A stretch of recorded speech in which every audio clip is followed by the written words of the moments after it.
Chapter 243. Lin Luoran's cold eyes become warm. It feels good to see Rong again. How can she die? If she can be struck to death by lightning while staying in the space of the sacred bead, she will be too ashamed to live. The dungeon only imprisons cultivators Wacken, but their spiritual mind is not restricted at all. Of course she can enter the space. When she fell into the abyss, she was afraid that the sacred bead would fall into a strange place. She didn't dare to go in and she couldn't go in. Being ambushed by Anne's petrification figure, she couldn't hide. She didn't dare to hide in the space. Under the watchful eyes of the public, she suddenly disappears and the bead floats in the air. She has known it for a long time. She is just hiding for a while, but the secret of the bead is exposed. Lin Luoran will never do such a stupid thing when she is swayed by emotions. Besides, the space doesn't accept other living people except her. She can hide in the space, but she has to keep Rong outside. Xi and Yuanping won't give up torturing and to force her to show up, just like now. She can only endure Ellie's humiliation and let them search the sacred bead. She escapes into the space at the risk of being struck to death by the thunder-summoning figure. Along the way, she has been quietly waiting for an opportunity in the sacred bead. Unexpectedly, God favors her so much that Xi and Yuanping finds the soul wood. She can't bear it anymore, so she doesn't have to bear it anymore. Xi and Yuanping is not an idiot. She has guessed that Lin Luoran is not dead. She has been hiding all the way until she finds the soul wood. Xi and Yuanping wants to force Lin Luoran to show up at the risk of the soul wood and Rong's lives. Unfortunately, Xi and Yuanping doesn't know that Lin Luoran is hiding in the sacred bead. Lin Luoran sneaks out from her waist, cuts off her right hand, takes the soul wood and saves Rong. A chess player doesn't need to be extremely smart. As long as he has an unexpected trump card, he can turn the tables. Lin Luoran holds back the urge to touch the sacred bead on her wrist. They lost because they didn't expect that the sacred bead has its own space. It is not a storage magic weapon that can only store dead things. This is not the dungeon where dragons are imprisoned. Lin Luoran has Wacken but can't use it. She is confident to fight against Xi and Yuanping. Lin Luoran rolls her eyes and glances at Anne coldly, and can't help stepping back. Lin Luoran discards Xian's broken hand, and puts the piece of soul wood into the space. I have to thank you for finding this for me. Lin Luoran laughs. Xi and Yuanping is furious. She doesn't want to waste her breath on Lin Luoran. The black lotus is shining and the sky is full of fragrant petals. Lin Luoran throws Rong aside with a gentle force. Xi and Yuanping attacks with evil qi. Both the pink mist and the black lotus growing in the blood pool in the underground palace of Jinling are the most and evil things in the world. Lin Luoran gives up using her sword and casts the fireproof dome, the defensive magic dome of the one family of Zhu Mountain. When Guanjing secretly gave it to Lin Luoran. Now in Lin Luoran's hands, the effect of the dome is much better than that of the cultivators in the level of training qi. Seeing that Lin Luoran is defending instead of attacking, Xi and Yuanping feels that the pain in her broken hand is gone. Lin Luoran is so arrogant that she tries to stop the attack of the invisible black lotus with a fire shield. She thinks too highly of herself. Lin Luoran seems to see Lin Luoran falling to the ground because of the black gas. However, the thin shield is an eye-opener for her again. Sizzle, sizzle, sizzle. There is the sound of oil dripping into the fire. The thin fire dome is like a pot of boiling oil. As soon as the black lotus petal hits the dome, it curls up and shrinks like fat meat in a pot. The petals wither one by one. Xi and Yuanping can't believe it. Even Anne, who is watching, has a new understanding of Lin Luoran's fighting ability. As expected, in the dungeon, Lin Luoran was only caught unprepared by his sneak attack. How is it possible? Lin Luoran is not even in the middle period of laying foundation. How can she deal with the petals of the black lotus? Xi and Yuanping feels that she has underestimated Lin Luoran's personal ability. She is shocked. However, she doesn't know that Lin Luoran has the help of the fire phoenix in her space. The fire Wacken is mixed with the strange fire, which is much more advanced than the fire Wacken. Lin Luoran can deal with the black lotus easily. Xi and Yuanping is shocked, and Lin Luoran is not so optimistic.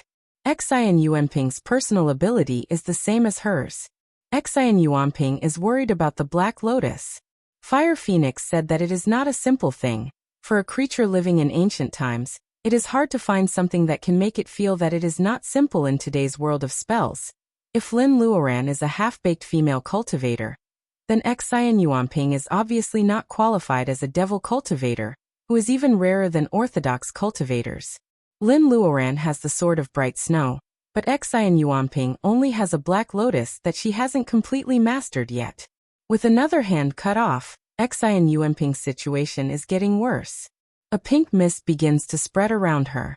Two ordinary people fall to the ground and crushes a magic figure, but he is unscathed. Lin Luoran frowns. She feels that Xian Yuanping is too weak today, which is very strange. With the bead in hand, Lin Luoran is not afraid of her pink mist. However, she has to be wary of Xian's next move. With the help of the pink mist, thick red liquid comes out of the broken stem of the Black Lotus. Xian Yuanping pours the liquid into her mouth. The Fire Phoenix screams in the space, asking Lin Luoran to stop her. Lin Luoran shivers subconsciously. She makes a gesture with her right hand, and a fire bow appears in front of her. Compared with the fire arrow spell that cultivators in the later stage of training Qi can barely use, the fire bow in front of Lin Luoran has more complicated and mysterious patterns on the feather. The pattern of a three-legged gold crow is engraved on the bowstring. This is a spell given by White Fairy. It is said to be a secret of a small school in the world of cultivation. It is the most powerful fire spell that cultivators in the level of laying foundation can use. Arrow of Light. In the pre-cultivation era, when spells were in their heyday, talented young cultivators in this school could shoot arrows and kill cultivators in the early stage of bearing essence due to carelessness. The mysterious Arrow of Light can kill a cultivator in the level of bearing essence with one arrow across the barrier of personal ability, and regardless of the difference in levels. This incredible spell requires a high talent for fire. It is said that the person who can shoot such an arrow can feel the call of the sun. Lin Luoran suspects that it is the power of the stars. The mysterious spell uses the power of the sun to kill cultivators in the level of bearing essence regardless of the difference in levels. Perhaps the Reiki here is restless and thin. When Lin Luoran practices secretly, not to mention the sun, even the moon does not call her. Lin Luoran is confident that she can shoot this arrow now because the Fire Phoenix has promised to lend her the strange fire. If she uses her own fire wacken as the bow and the strange fire as the arrow, the whole spell will collapse. The Fire Phoenix means to help her control the strange fire. She just needs a few seconds. Lin Luoran narrows her eyes and aims at Xian Yuanping. After drinking the red liquid from the broken stem of the Black Lotus, Xian Yuanping's killing intent surges. Her broken hand regenerates at a speed visible to the naked eye. A new hand grows out quickly. A strange Black Lotus appears on her cheek. Her hair grows like crazy. Xian Yuanping is like a ghost escaping from hell. It is more like she is in the middle of some evil spell. Lin Luoran can't let her finish the spell. She pulls the bowstring with her right hand steadily. The buzzing sound of wings is the vibration of the tight bowstring in the air. Chapter 244. Capture the ringleader first. Xian Yuanping's evil spell must be related to the strange Black Lotus. The front of the sun will never allow darkness to hide. The two things are probably mutually reinforcing and restraining. As soon as the arrow leaves the bowstring, Lin Luoran and the strange fire arrow communicate with each other. It only goes to the Black Lotus in Xian Yuanping's hand, ignoring her weird expression. The Black Lotus felt the scorching heat approaching, and its instinct to protect itself made it shed its petals to block in front of itself when the mutated fire arrow shot at it. It is no longer an illusionary petal. It is the Black Lotus itself, Lin Luoran gasps. The Arrow of Light can kill a cultivator in the level of bearing essence. It should be able to deal with a petal, right? The arrow is on fire. In Lin Luoran's expectation, the strange fire is unstoppable. It is blocked by the petals for less than 1 second. The arrow has pierced through the petals and continues to fly forward. The Black Lotus is alarmed. The petals fall off one by one. It sets up layers of defense on the way of the strange fire arrow. The first layer has been broken. The second layer has been broken after 1 second. The third layer has been broken after 2 seconds. The fourth layer has been broken after 3 seconds. The fifth layer. It has been blocked. Irresistible force, irresistible force. Even two ordinary people who have no chance to participate in the battle are shocked by such an earth-shattering arrow. They don't dare to look at it directly. Xiaoan's expression changed unpredictably. He wondered how many precious bamboo talismans he would need to crush to block the arrow if he were the one being shot at. Or is it an attack that he can't block at his current level? Anne's palms are wet. It is the fear of his failure to answer his question. What about the Abidine? Can he block the arrow? And soon forgets the thought. In his mind, Huizhu has always been a bottomless mountain. How can he question the Abidine's ability? On the other side, the strange fire arrow has broken through 9 layers of petals. Although it has been blocked longer and longer, the arrow is not declining. The black lotus petals are broken, and the black fog is rising. The Hall of Nothingness is divided into 2 colors by the 2 opposite forces. On one side, there is a black fog. Black gossamer is wriggling in the fog. Xi and Yuanping and Li Anping are in this camp. It seems that they are destined to be regarded as dishonorable villains. On Lin Luoran's side, the fire is so bright that her and Rong's faces are illuminated. The light is so bright that it can hurt the eyes of the villains. Especially he can't help thinking that if he hadn't been dragged to Xian's side at the beginning, he would have fought with Lin Luoran against the female devil. That would have been a good reason to fight with Lin Luoran. Lin Luoran's face is covered with a layer of holy light. As the strange arrow breaks through, the flame of the black lotus is compressed again and again. The black fog on Xi and Yuanping's side keeps retreating. It seems that the strange arrow has completely suppressed the black lotus. However, Lin Luoran knows that the situation is not optimistic. The fire arrow shot out from her hand had a mysterious connection with her. She could already feel the sluggish feeling when the fire arrow shot through the black lotus petals. It was getting stronger and stronger. There was only 1 petal left. The mutated fire arrow could pierce through it, but it was no longer a threat to the black lotus. Lin Luoran makes a quick decision. She draws the bow with her left hand and pulls the string with her right hand. She is ready to attack with the arrow of light again. This kind of amazing attack is just like the morale of an army in ancient times. It can be used once, but not twice. As for the third time, it will be easier for the enemy to find the flaw and counterattack. Therefore, the second arrow is not as powerful as the first one. However, for Lin Luoran, it is not something unacceptable. She only needs to make another arrow to distract the black lotus. And then she can take the opportunity to kill Xi and Yuanping. The fire condenses on Lin Luoran's fingertips again. The strange arrow takes shape when Lin pulls the string. The first arrow is blocked by the black lotus for less than a minute. Xi and Yuanping has finished the spell in her hand. She forces out her essence blood as the medium of the spell. When Lin Luoran's second arrow comes with a whistling sound, the black lotus feels the danger. The lotus with only 1 seed head grows rapidly. After getting Xi and Yuanping's essence blood, it rotates at a high speed. 9 lotus seeds fly out from the seed head. Surprisingly, Xi and Yuanping, the caster, is the first one to be hit away. Xi and Yuanping crashes many booths. Her mouth is full of blood, but she looks up and laughs crazily. You are finished, Lin Luoran. Enjoy my surprise, ha ha ha. Lunatic. Lin Luoran finally believes that her opponent is a lunatic. Looking at Xi and Yuanping's half-dead appearance, Lin Luoran knows that this seemingly mysterious evil spell is a trick that will hurt both sides. 9 lotus seeds fly towards Lin Luoran. The second arrow meets them and is extinguished for no reason. The lotus seeds each occupy a position and surround Lin Luoran. Lin Luoran retreats again and again. She is almost forced to the corner. Red silk, they are spitting out red silk, trying to trap her. This is just the appearance.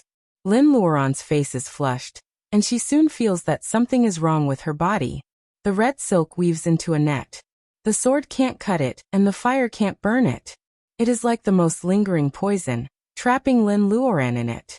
What on earth is this?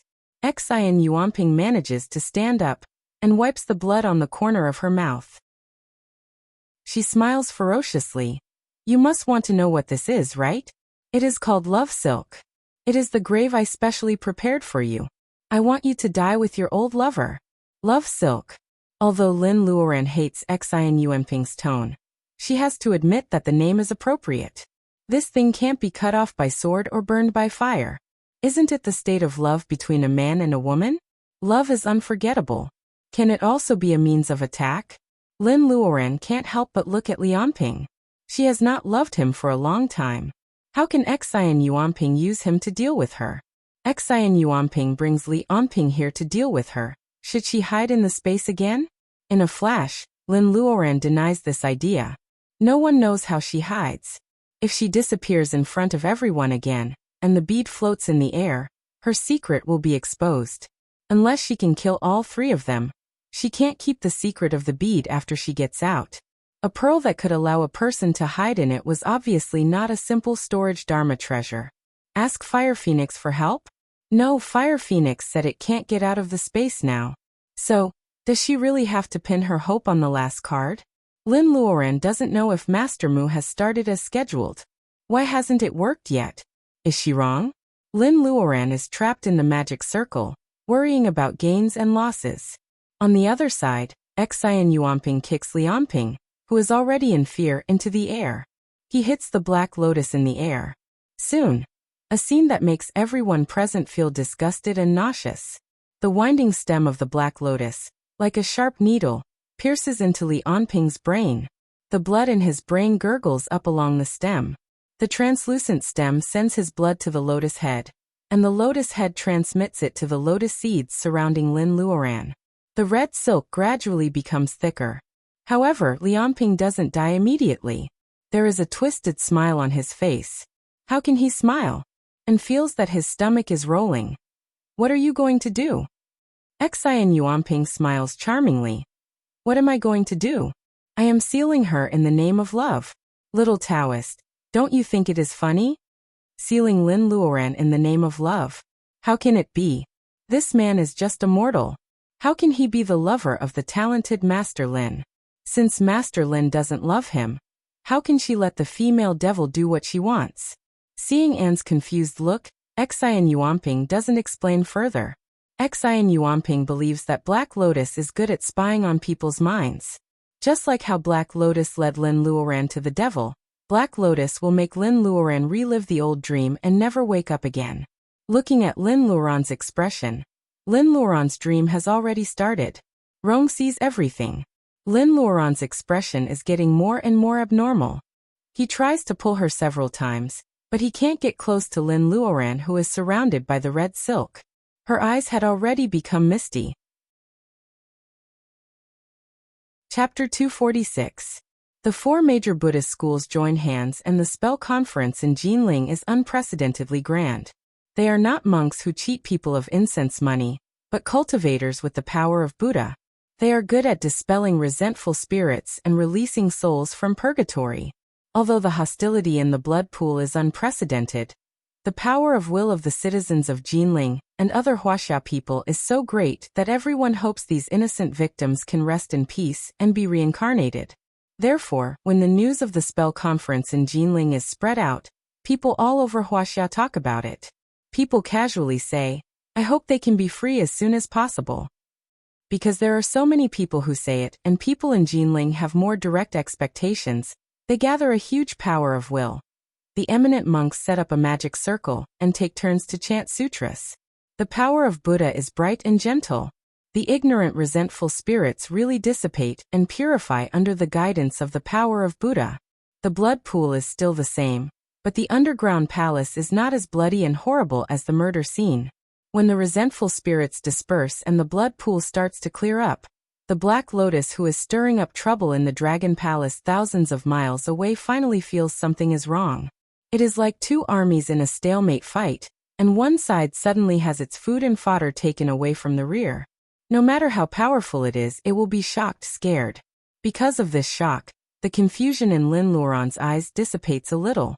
She pulls back some of her spiritual mind, and the scene of her being thrown away starts to appear in her dream again. Lin Luoran, whose spiritual mind is awake, feels that this scene has been played many times. She is a little confused. What is wrong with her today? As soon as she wakes up, the despair brewed by the Black Lotus is destroyed. Looking at the looping picture in front of her, Lin Luoran doesn't cry. Instead, she laughs. Even if it is a movie starring you, you will still feel bored after watching it so many times. Lin Luoran is so bored that she can't help yawning. Suddenly, she opens her eyes. She looks around and finds that the red threads around her body are still looking for an opportunity to drill into her body. She touches her face and finds that it is full of tears and a runny nose. Then she looks at the Black Lotus. Well, the clothes of the mummified corpse under the stem and leaves look familiar. Is it Lianping? Lin Luoran admits that she is a little sad at that moment, but the sadness is limited. It only lasts for a few seconds. Because Lin Luoran is sober, the spell completely fails. Lianping, as the medium of the spell, is the first to suffer. He is sucked dry by the Black Lotus, leaving only his skeleton and clothes. He can't be more dead. The man who used to be important to Lin Luoran is finally dead at this moment.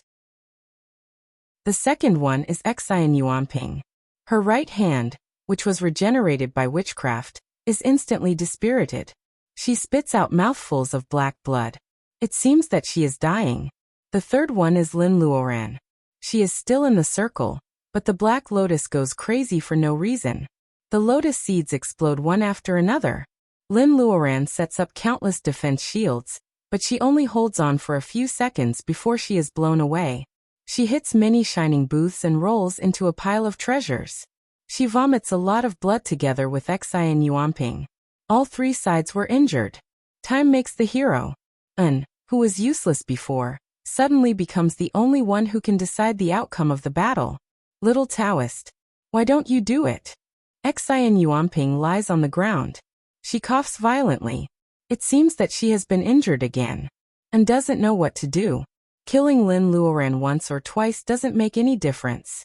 However, seeing that Lin Luoran is seriously injured and her face is still wet, Anne's heart softens.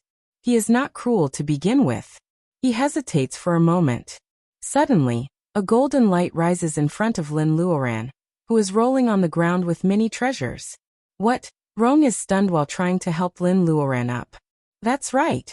Everyone who enters the Hall of Nothingness has to choose a treasure. Why does Miss Lin choose this one? Lin Luoran smiles bitterly. It's not up to her to decide. There are no treasures around her. She was hit by something when her right hand fell on the ground. The Hall of Nothingness automatically thinks that she chose it. It's such a life-threatening coincidence. It's so unfair. She throws a few circulation boluses into her mouth to prevent her injury from worsening. Now Anne doesn't have to choose. Lin Luoran is choosing a treasure. If she is unlucky and chooses a powerful weapon, everyone will have to stay in the Hall of Nothingness as loyal dogs. Is Lin Luoran so unlucky? The silverfish is like a child, so the fire phoenix doesn't dare to laugh at her. She feels so wronged. How can she be unlucky? The sacred bead that has been passed down in the Lin family for generations is activated by her. Without the guidance of a good teacher, she is about to waste the effect of the flame fruit. At that time, the spirit grass that the little red snake has been guarding for years is picked by her, and her spiritual mind is activated. Even when she falls into the abyss, she meets White Fairy, a chi trainer who looks smart but is actually stupid. When she comes out, she sacrifices the poor little silverfish to the space. Buddha is merciful. If this is called bad luck, Fire Phoenix has lived for so many years, and she can't find anyone who is luckier than her. Of course, Lin Luoran is in danger every time, so her good luck is not so eye-catching. Sometimes the Fire Phoenix suspects that a big boss is secretly taking care of her, arranging a shortcut for her, and making many difficulties for her to hide from the search of the Tao of Nature. Is it true? The Fire Phoenix has been in a rusty head for a long time. It is the first time that it has analyzed Lin Luoran so thoroughly. As a half-soul and half-spirit, the Fire Phoenix is sweating. This only that person can do it, right? This is cheating under the nose of the Tao of Nature. How dare that person? The Fire Phoenix feels like it wants to die again. Unfortunately, it can't die again. It is so sad. The golden light is shining in Lin Luoran's palm. The treasure in her hand turns into a shell and a rattle. It is so embarrassing. However, no one dares to relax. Even Xian Yuanping can't relax before seeing what Lin Luoran has picked. The reason is that the treasure in Lin Luoran's hand takes a long time to change, much longer than before. In such a situation, this thing is not a powerful weapon. It must be a treasure. What kind of treasure is it? The golden light gradually disappears. The treasure in Lin Luoran's hand slowly appears in front of everyone. The final shape in her hand is a golden booklet. The hard paper and the style make Lin Luoran associate it with ancient memorials. It is a book without a name, so it can only be classified as a booklet. This time, the introduction of the Hall of Nothingness doesn't ring in everyone's mind. When they are thinking that it is a piece of trash, the small seal floating in the air makes a happy sound and swoops down. It automatically runs to Lin Luoran's right hand and leads her movement. A bright red seal is firmly stamped on the surface of the golden booklet. Lin Luoran is still trying to recognize the handwriting. Rong Donglin trembles and reads it out. The dragon, the seal of the Dragon King. The seal of the Dragon King. Is it something like the jade seal of the Dragon King of Dongting Lake? Xian Yuanping screams. Impossible. How could you find it? Needless to guess, everyone knew that this golden booklet was most likely what she was searching for no matter what. No one can accept that it is in the hands of their sworn enemy. Xian Yuanping starts to vomit blood as soon as she moves. She can't get the golden booklet and the seal at all. Grab the booklet and the seal. If she gets it, we will all die. She says with difficulty and gasps weakly. Grab it. And frowns.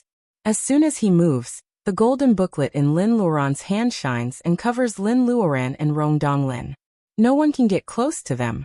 Lin Luoran is lost in thought. They have to take this chance to leave. And shakes his head at Xian Yuanping and strides out of the hall.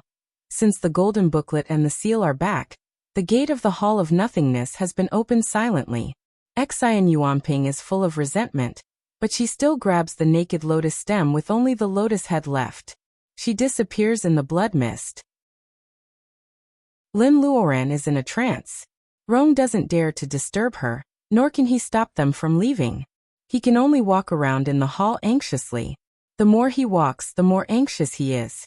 He has to hold up the booths and put the treasures back to their places to calm himself down. After doing all this, Lin Luoran is still in a trance. Rong's eyes fall on the corpse of Lianping. This man lived a useless life and died a dishonorable death. It's a pity that the belt is gone. Rong hears clearly that it is a storage belt. Maybe Miss Lin can also use it. He exerts a little force and the belt falls off. Because the corpse is dry, the clothes are loose. Along with the belt, 10 big pearls, which were exchanged for the rhinoceros horn cup, roll out. You can't keep what you don't deserve. Rong takes back the pearls and wipes the belt with his clothes. He is determined to get rid of the smell of Lianping. Along the way, Rong has been worrying about how to survive from Xian Yuanping, and how to find the soul wood and take it out. Now he can finally relax. He wipes his belt and falls asleep on the edge of a booth.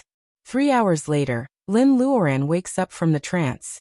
She smiles for a while, and then worries for a while. Her expression is unpredictable. This small seal is indeed given by the Dragon King when he received the mandate of heaven. Together with it, there is also this Book of Heaven, or should it be called the Administrative Manual of the Dongting Dragon Palace. She has been wandering in the trance and witnessed the magnificent scene of the golden book and seal falling from the sky when the Dragon King was conferred the title. Of course, she doesn't doubt the authenticity of the book. She smiles because she has found a great opportunity on this trip. She has the golden book and seal. From now on, the Dongting Dragon Palace will belong to the Lin family. She worries that she is a commander without an army and a young cultivator in the level of laying foundation. It is not easy for her to complete the task entrusted by the former Dragon King. This is a big burden. Chapter 247. Miss Lin. They all ran away. Rong is woken up from his sleepiness. He murmurs in a daze. Lin Luoran smiles. It doesn't matter. We can go out slowly. They can't escape if I don't go out. She is now in charge of the golden book and golden stamp. The Dragon Palace has an owner, so 2 little cultivators can't come and go as they please. How can they escape if she doesn't open the door? The Dragon King left a letter saying that the Dragon Palace will be her reward after she completes the task. However, she can't touch it now. Lin Luoran doesn't know whether to laugh or cry. It turns out that she is the user, not the owner, just like the space. There is a big difference between the two. Fortunately, Rong Donglin has helped her tidy up the Hall of Nothingness. Lin Luoran is about to leave. She glances at Li Onping's body and sighs. She uses the cleaning spell to gather the ashes on the ground. For the sake of their past friendship, Lin Luoran is kind enough to help Li Onping collect his body. They go out and see the 7th and 8th halls, but they are also empty. It seems that the treasures of the dragon nationality are all hidden in the Hall of Nothingness. Lin Luoran is not a greedy person. She came to Dongting this time to find the soulwood. Although she only found a small piece, it is better than nothing. The Dragon Palace is really a windfall. She is lucky to have it. Out of the Jiuhua Palace, they walk along the path and through the mist. They come back to the weird thorny flower tree. Ellie's body has been covered by the sand in the flower bed of the Dragon Palace. Her face is pale and her once beautiful eyes are wide open. It seems that she is unwilling to die. Lin Luoran checks with her spiritual mind and knows that Ellie is dead. Does she hate Ellie? Maybe she did. When she was humiliated by Ellie one day ago, Lin Luoran thought about how to get back at her. However, Ellie is dead now, so Lin Luoran can't whip her body. After a moment of silence, Lin Luoran casts a fireball. The fire burns on Ellie's body, and it soon turns into a pile of ashes. Lin Luoran puts Ellie and Li Onping together. She is going to bury them when they get out. Rong can't hide his expression of, "You are such a good person." Lin Luoran is a little annoyed. She explains, "I am polluting the environment here for myself." Rong chuckles and doesn't argue with her. The two of them had experienced life and death together. Their previous relationship between mercenary and friend had taken a big step forward. They had a tacit understanding of going through trials and tribulations together. They were now true friends. Lin Luoran doesn't care about his mockery. She puts away Ellie's ashes and rushes out of the hall. Lin Luoran doesn't see the two people who escaped before until she gets out of the gate of the inner hall. She doesn't care. The Dragon Palace has been locked by her. Without the stamp of the Dragon King in her hand, they can stay inside and wait for death if they want to hide. Lin Luoran was a little lazy. She wondered if they would starve themselves if she hadn't come to the Dragon Palace for a few years. There are pearls and treasures in the palace. Unfortunately, there is no food except for those beautiful but useless exotic flowers and herbs. Good luck. In the blue light, Lin Luoran and Rong are covered by the stamp. When she opens her eyes again, the sky is dyed with the rosy glow of dawn. The Dongting Lake not far away is dyed warm orange, which is lovely to see. Lin Luoran sees the crazy Taoist first. In such a beautiful view, the crazy Taoist's non-mainstream Taoist robe is always eye-catching and stands out. Master. At the same time, Lin Luoran also sees Huizhu, who is in a bad mood. With the crazy Taoist here, she feels more confident. The crazy Taoist smiles. "I came as soon as I received your paper crane. My dear apprentice. Why don't you call me master? Are you mad at me?" Master? When did she become the disciple of the crazy Taoist? Lin Luoran glances at Huizhu, who is silent. She suddenly feels tears in her eyes. It turns out that the crazy Taoist wants to help her. The world of cultivation has always given her a mysterious master in the level of bearing essence. When Lin Luoran was in the level of training qi, Huizhu also used to protect himself. This misunderstanding deepens. Although she is getting stronger and stronger, she is still no match for Huizhu, who is unfathomably powerful. Now the crazy Taoist comes here to protect her? Lin Luoran holds back her emotions and follows the crazy Taoist's words. "How can I not be mad at you? You received the message a long time ago, but now you are here. The others are all supported by their masters. They bully me alone in the Dragon Palace." As soon as she finishes her words, Huizhu's eyelids twitch. The crazy Taoist touches his beard. "It's my fault. It's my fault. My dear apprentice. Come and meet my new apprentice, your school brother." Lin Luoran cheers up. She has seen a young man in a Taoist robe behind the crazy Taoist. Because he keeps his head down, Lin Luoran can't see his face clearly. However, she guesses that he must be someone close to the crazy Taoist. Sure enough, this is the apprentice of a senior in the level of bearing essence. Lin Luoran has to pay attention to him. When the young Taoist raises his head and solemnly says school sister Lin, Lin Luoran feels that she is tongue-tied. Lu Zheng? School brother? Honestly, she is not pretending. Who can tell her how the jewelry owner became a Taoist in a blink of an eye? Lu Zheng seems to be a neat freak, right? He used to be meticulous. How can he stand the greasy crazy Taoist? By the way, he doesn't wear his glasses. No wonder she can't recognize him. Even though the three of them are not from the same school, they are old acquaintances. Though it is inappropriate to talk about the Soulwood face to face, they have endless things to talk about. Huizhu is ignored, but he doesn't complain at all. Lin Luoran hates In and Xian Yuanping for sneaking up on her, so she is not nice to the old Taoist Huizhu. The sky is bright, and there will be many tourists on Mount June Island. However, Huizhu is still looking down. Lin Luoran is not in the mood to compete with him. She smiles and suggests to the crazy Taoist, "Master, you have been practicing hard. This time, you must go to the center of Chuan province with me for a while, okay?" Before the crazy Taoist says yes, Lu Zheng nods. He hasn't been home for 2 or 3 years. Though he has sent messages back, his parents must be very worried. It's time for him to go back. The crazy Taoist is crazy, so he doesn't put on airs in front of Rong Donglin, who is an ordinary person. The 4 of them are going back to Rong province together. Meanwhile, Huizhu's qi cultivation finally fails. "Lin, my fellow cultivator, did you see in my Taoist temple in the Dragon Palace in Dongting?" Lin Luoran says with a faint smile. "I didn't see the outstanding disciple of Qingqing Taoist temple, but there was a man who plotted against me like Xian Yuanping. Is he in? I haven't recognized him yet." Lin Luoran looks at Huizhu without saying a word. She is no longer a rookie who knows nothing. She has to figure out the relationship between Xian Yuanping and Huizhu today. It's a pity that she can't make public what happened in the Dragon Palace.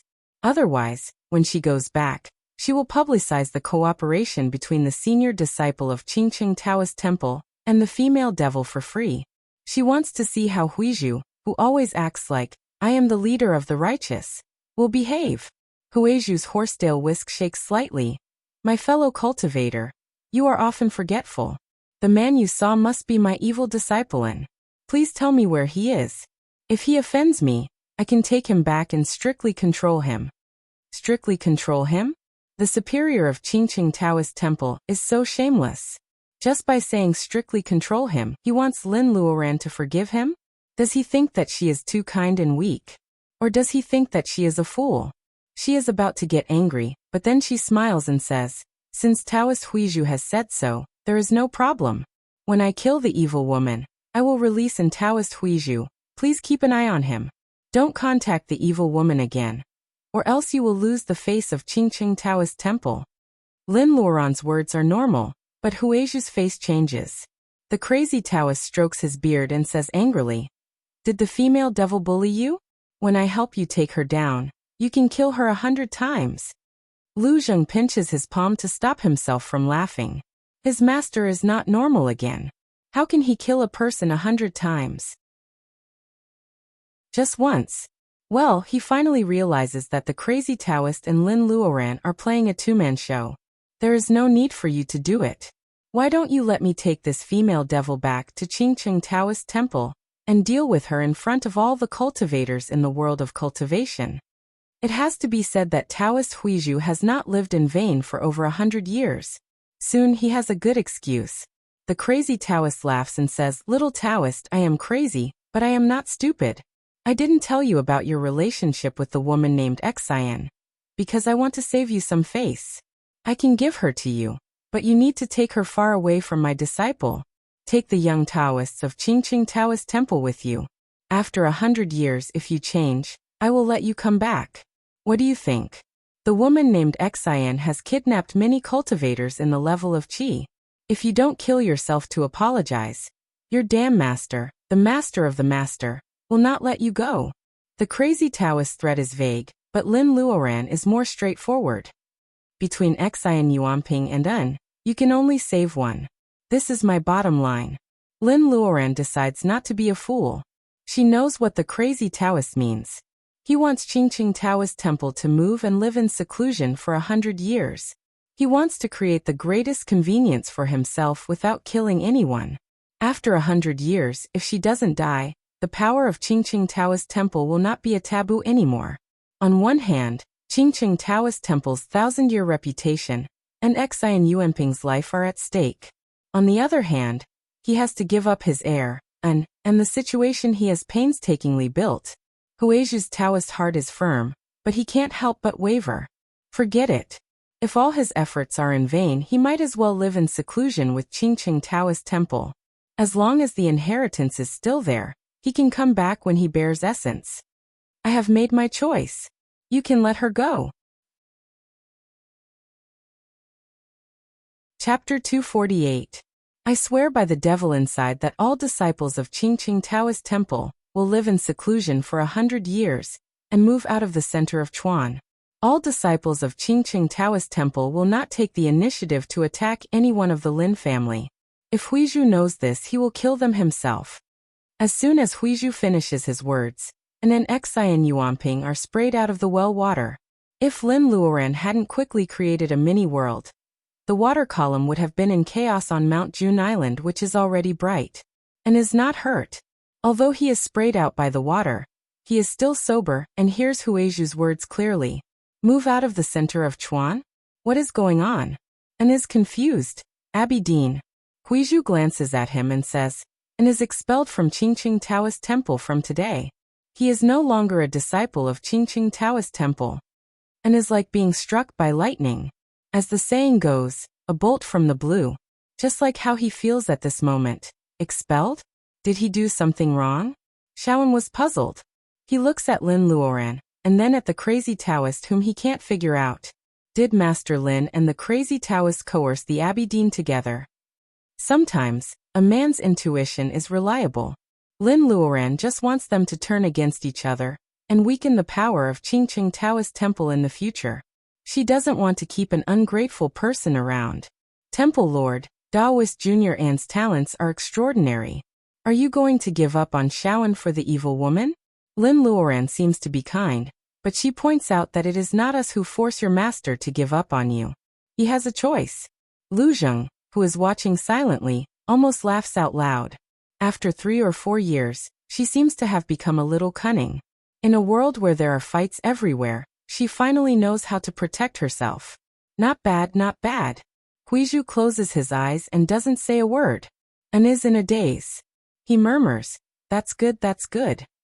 He is not sure what is good. He thinks to himself that if he had chosen to help Lin Luoran kill the evil woman instead of Xi and Yuanping in the Dragon Palace, he would not know how to face the Abidine when he comes out. Now he was just chased out of the sect and had to face a battle between master and disciple. That was already considered good enough. Rationally, and can understand Huizhu's choice, but emotionally, he can't accept it. He is an abandoned baby and Huizhu brought him up. They have been master and apprentice for so many years, but he still can't compare with the evil woman. Not to mention an Xian's pale face. Xian Yuanping crawls on the ground and screams, I don't need you to care. Who needs you to save me? Do you think I'll appreciate your kindness just like that? Dream on. Her injuries were very serious, and she was almost hanging on by a breath. She didn't know where she got the strength to say these brave words. Looking at her, Huizhu sighs. His stern face shows some pity. Maybe the pity stimulates Xian Yuanping. She coughs violently again. Looking at this scene, Lin Luoran's hair stands on end. Their reaction makes it seem that she is the wicked one. She broke up a master and an apprentice and prevented their family from recognizing each other. Tu Qiangyao is so disgusting. Maybe Huizhu doesn't want to let people watch the ethics drama for free. He reluctantly says goodbye and crushes a magic figure full of wood reiki. Then he flies away from Mount June Island with Xian Yuanping, who is still screaming. There are already tourists around Lui Well, which is a mini-world away from Lin Luoran and others. Rong is very curious why those people can't see them. However, and is soaked and sitting beside the well. What a sin! Young man, what's wrong with you? You can't jump into a well just because of love, right? The water on his body is connected to the water in the well. Obviously, he climbed up from the well. Besides, he doesn't belong to the spirit, so it seems that he is seeking death. Lin Luoran glances at An, who is outside the mini-world and surrounded by people. Compared with killing An, being abandoned by Huizhu is the biggest punishment for An, right? Master, let's go. The crazy Taoist nods. Lin Luoran and others turn around. An is isolated outside the mini-world. Although he can't hear them clearly, he can see them clearly. Seeing that they are about to leave, he sneers. Master Lin, I didn't expect you to be such a person. What the Abbey Dean did was not wrong. The tourists just think that this young man is dizzy after falling into the water, and is shouting at the empty pavilion. Lin Luoran raises her eyebrows and smiles.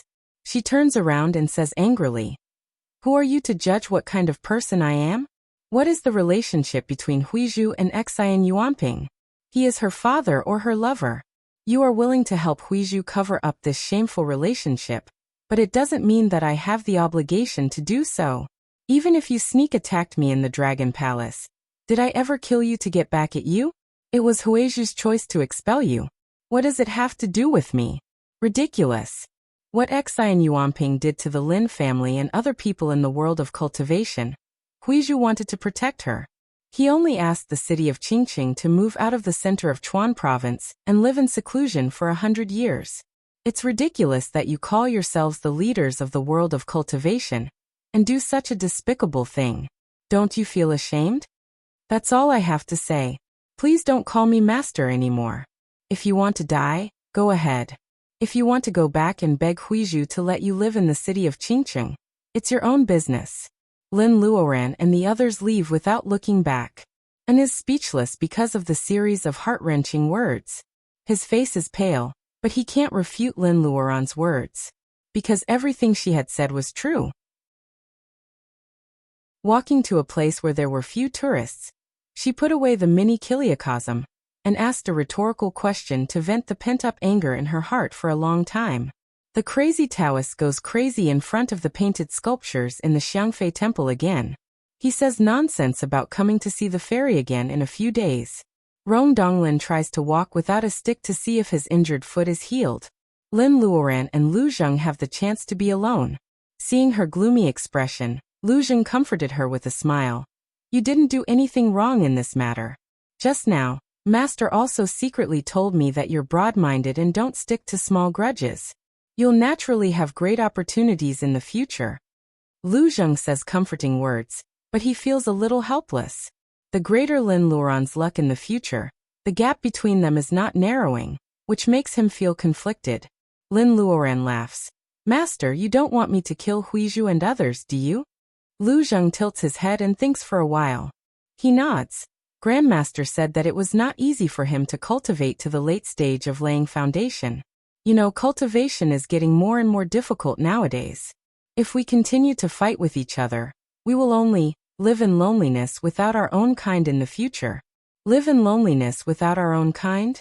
Lin Luoran ponders over these words and sighs with emotion. Is this the state of mind of a cultivator in the level of bearing essence? She is still far from it. However, the crazy Taoist is not an ordinary cultivator in the level of bearing essence.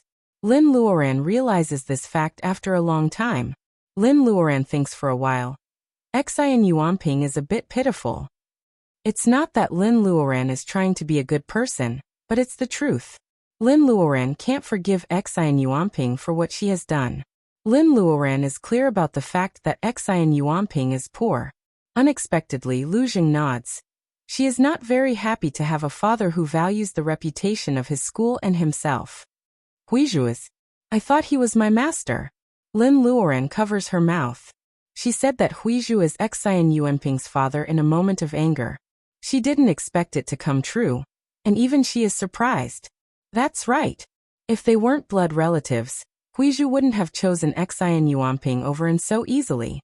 When Xian Yuanping took her to the blood pool in the underground palace, she heard Xian Yuanping talking about her painful history. Xian Yuanping said that Xian Yuanping was expelled by her master. Lin Luoran keeps it in mind. Later she gradually connects these things. When En and Xian Yuanping work together in the Dragon Palace, Lin Luoran thinks she knows the truth. Lu Jing shakes his head. You are wrong. She is Huizhu's biological daughter. He points to the crazy Taoist who is still crazy. Obviously, he heard this gossip from the latter. The crazy Taoist's behavior is illogical. Besides, he has lived for a long time, so it is not surprising that he knows some gossip. Lin Luoran naturally has no doubt about Lu Zheng's words. Lu Zheng sees that Lin Luoran is no longer depressed, so he doesn't mind to talk about gossip to distract her. You will never know who Xian Yuanping's former master is. He keeps Lin Luoran in suspense, and sure enough, he attracts Lin Luoran's attention. What? Judging from her tone, could it be that she knew her master? It's Grandpa Gua. Grandpa Gua. God, compared with the fact that Huizhu is Xian Yuanping's father, Lin Luoran can't accept the fact that Grandpa Gua is her former master. Something is wrong. If so, the most powerful person in the world of cultivation is her father, and Grandpa Gua, a cultivator in the level of laying foundation, is her master. Xian Yuanping is the princess of the world of cultivation. Why does she play with evil? Lin Luoran feels that Xian Yuanping has nothing better to do. However, Lu Jing tells her some gossip in a low voice. Xian Yuanping is possessed by the devil, and Lin Luoran is in the level of laying foundation. There is a reason why Lin Luoran entered the blood pool. Xian Yuanping was sent to Grandpa Gua, which is similar to Baojia's great-grandmother. How to put it? Xian Yuanping's mother is a mortal without the Taoist root. According to Lu Zheng, the reason why Huizhu, who is talented, likes this mortal is also related to the Dongting Dragon Palace. I don't know where he got the news about the Dragon Palace, but he wants the treasures in the Dragon Palace. He wants the blood of Xian Yuanping's mother. Miss Xian and the Lady of Fortune House are actually sisters of the same clan. Don't look at me like that. It's all true. Lin Luoran shivers and mourns for Huizhu. Ellie and Xian Yuanping are sisters of the same clan, but he can suck the blood of others without mercy. Poor people must be hateful. After all, Xian Yuanping is the descendant of a mortal woman. Her Taoist root is not good. Huizhu sends her to Master Gua. He probably hides her identity. At least, Xian Yuanping doesn't know it at that time. Later, she somehow learns the secret and does something unacceptable to Master Gua. She is expelled from the family. You can guess what happened next. Lin Luoran is speechless. The Taoist root, the same Taoist root.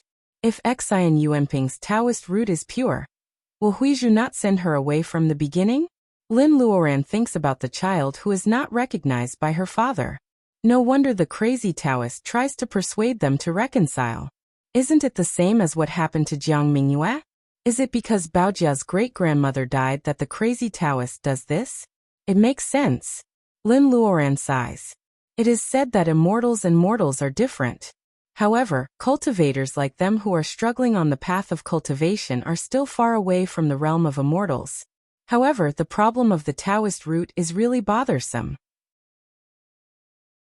Not to mention the problem of her mother's Taoist root. Does cultivation really have to be like Huizhu, giving up the relationship between father and daughter and husband and wife? Lin Luoran feels that she is lost. She tries to get rid of the confusion, but another idea comes up and bothers her. Ah! Lin Luoran screams. Lu Zheng is startled. What's wrong with you? I have to find that fisherman. Liao. There must be something wrong with Liao. She has to ask him about the Dragon Palace. Chapter 249. Liao.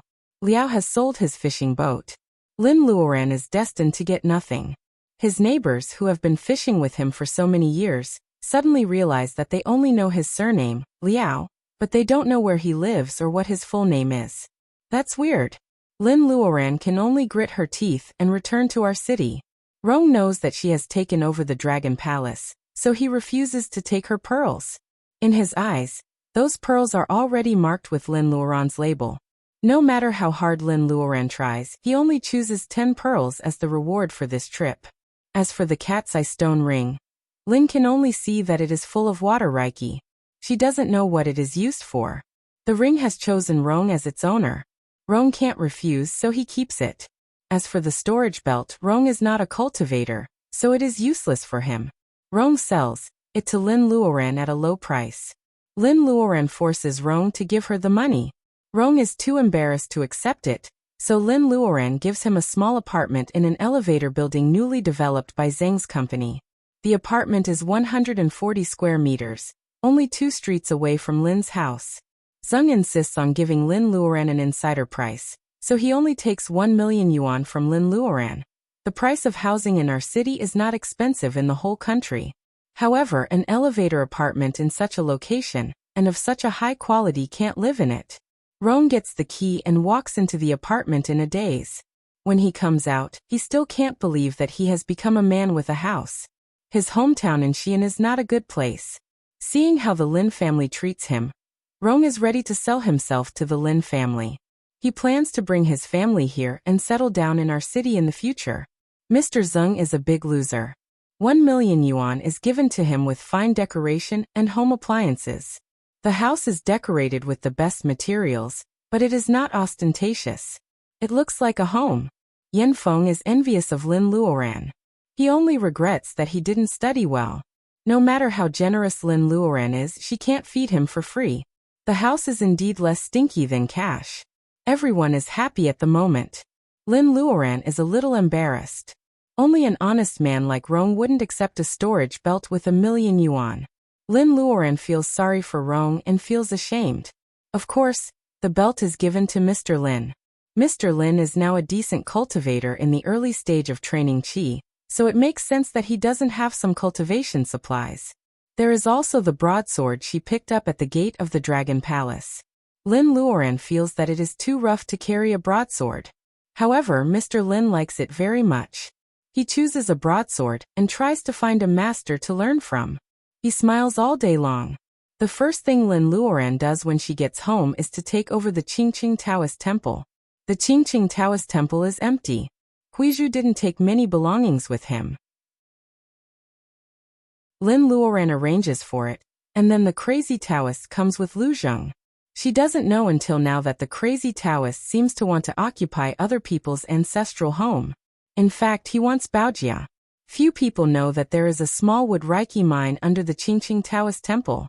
The crazy Taoist has a secret method that can extract the vitality of wood Reiki to nourish Baojia's body.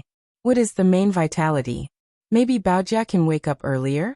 As for the piece of soul wood, Lin Luoran is surprised to find that it has germinated after being nourished by the spring water in the space. Lin Luoran secretly keeps the embryo and gives the wood to the crazy Taoist. Lin Luoran is not greedy for the soul wood. Since it can be planted in the space, it will be an extra layer of protection to save Baojia. Lin Luoran plans to plant it herself. However, the crazy Taoist is surprised after taking the soul wood.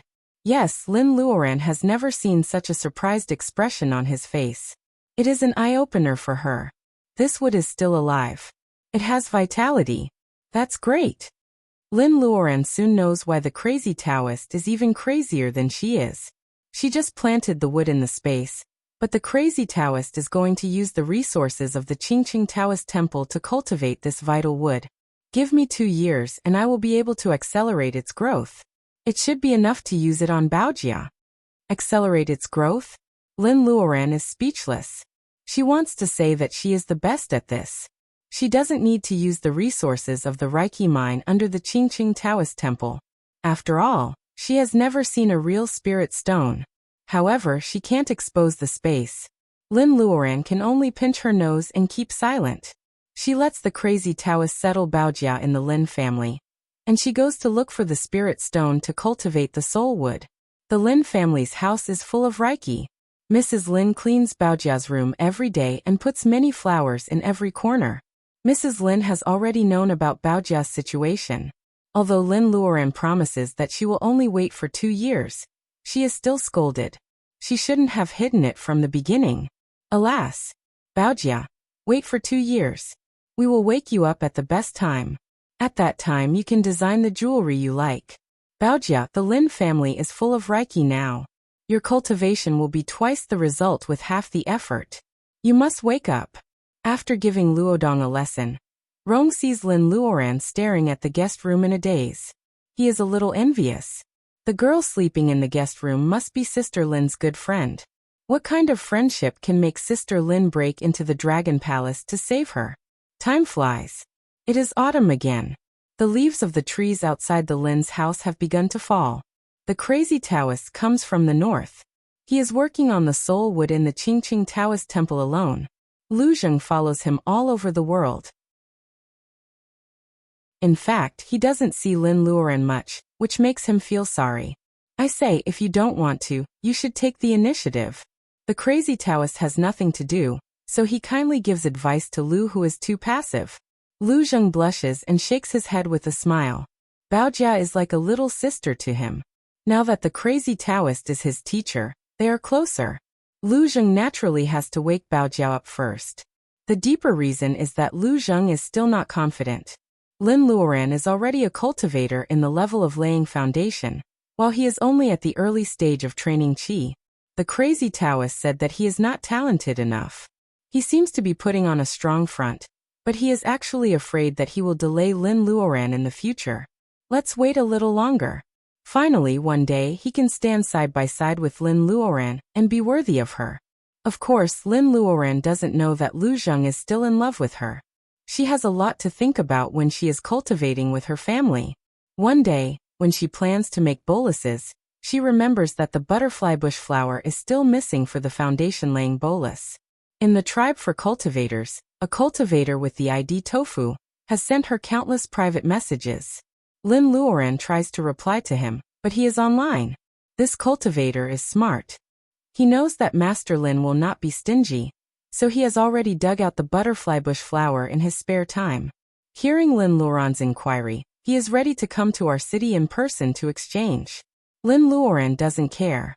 She has to check the quality of the spirit herbs first. She spends most of her time cultivating and eating every day. Her life is full and leisurely. Lin Luoran tidies up her space and finds that there is a pile of rabbit fur in the corner. The rabbit fur looks like a lamb, but its fur is shiny and warm. Everyone loves it to make clothes. As expected, Mrs. Lin and Wang Miao love it so much that they each pick a color to make a coat. When the three of them are discussing where to send the fur, Mr. Lin comes in with a smile. Look who's here. Behind him is a girl in red. Her nose is red from crying and her eyes are like those of rabbits. She is Li Shi, who has been caught and hasn't seen for a long time. Senior Sister Lin. Boo-hoo-hoo, I'm sorry, Senior Uncle Lin. This crying bag was once again given to everyone by Jean Daodu. Seeing that Li Shi is holding her hand and her sleeve is stained with tears and snot, Lin Luoran feels that Li Shi is raising a daughter out of wedlock. Lin Luoran says helplessly, "Don't call me Master Lin. I prefer it when you call me Miss Lin." Li Shi follows Lin Luoran's advice and immediately says, "Miss, you have to save me. My master is going to beat me to death." Mrs. Lin has no time to look at the fur. She holds Li Shi's hand and calls her daughter. "Stay here and see who dares to beat you to death." Lin Luoran and Wang Miao look at each other. If her master is not so fond of her, how can he spoil such a naive apprentice? Lin Luoran doesn't believe that Shi Hung is going to beat her to death. However, seeing that Li Shi is out of breath, Lin Luoran knows that it is useless to ask. She goes to the kitchen and makes a cup of tea for Li Shi. The warm honey pomelo tea is wild honey and the pomelo is produced in the space. It tastes delicious. Li Shi takes a sip and finally calms down. "Come and look at the fur. I can make a dress for you, okay?" Seeing that Lin Luoran doesn't ask her why, Li Shi is stunned. Then she follows Lin Luoran to look at the fur. "Black is good. White is good too. I want both." Li Shi loves the furry material so much that she can't put it down. Lin Luoran rolls her eyes. "You can only choose one color." Li Shi is in a dilemma.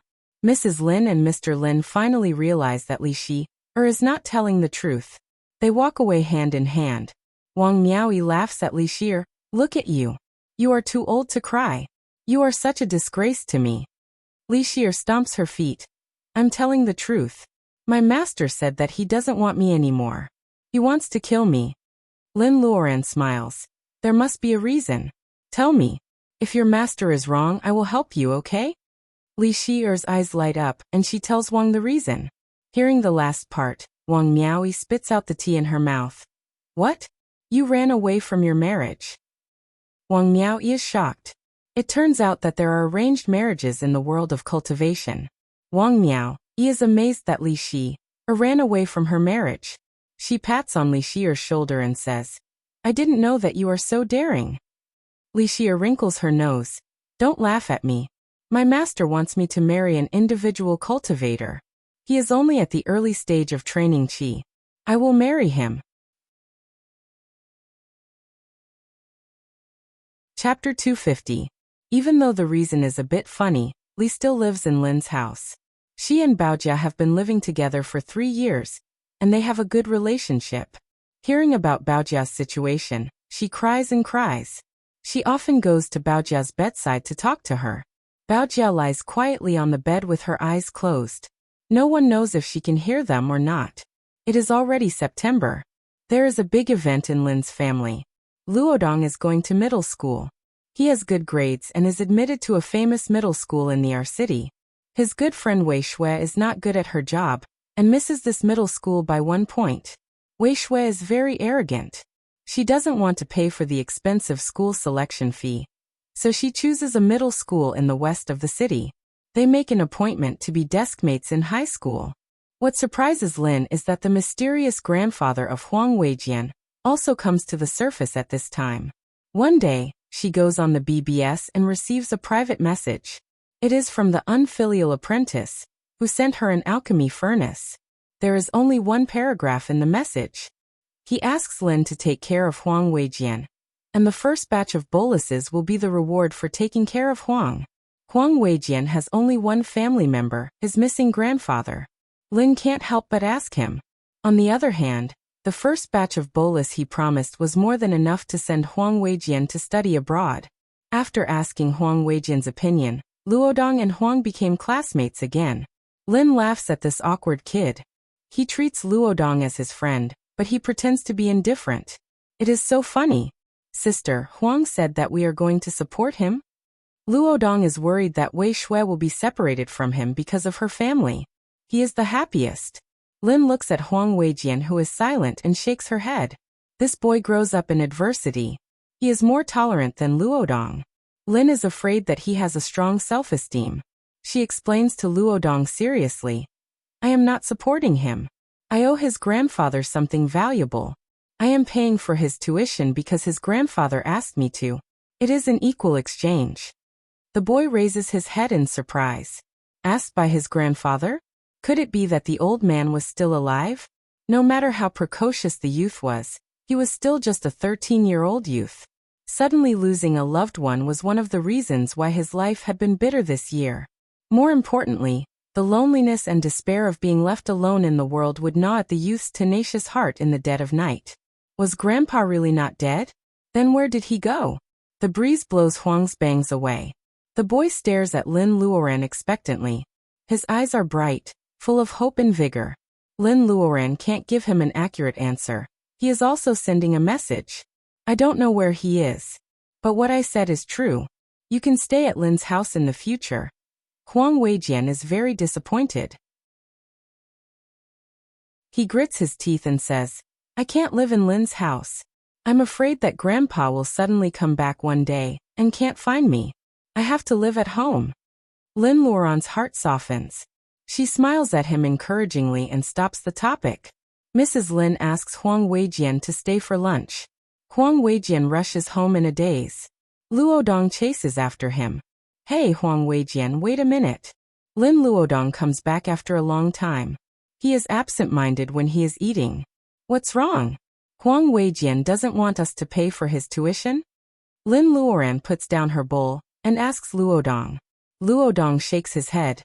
I'm thinking about how to help him find his grandpa. I've never seen Huang Weijian so miserable. Before Lin Luoran can say anything, Li Xia rubs his head and says, You should let us adults worry about this kind of thing. Just study hard. Sister says she is an adult.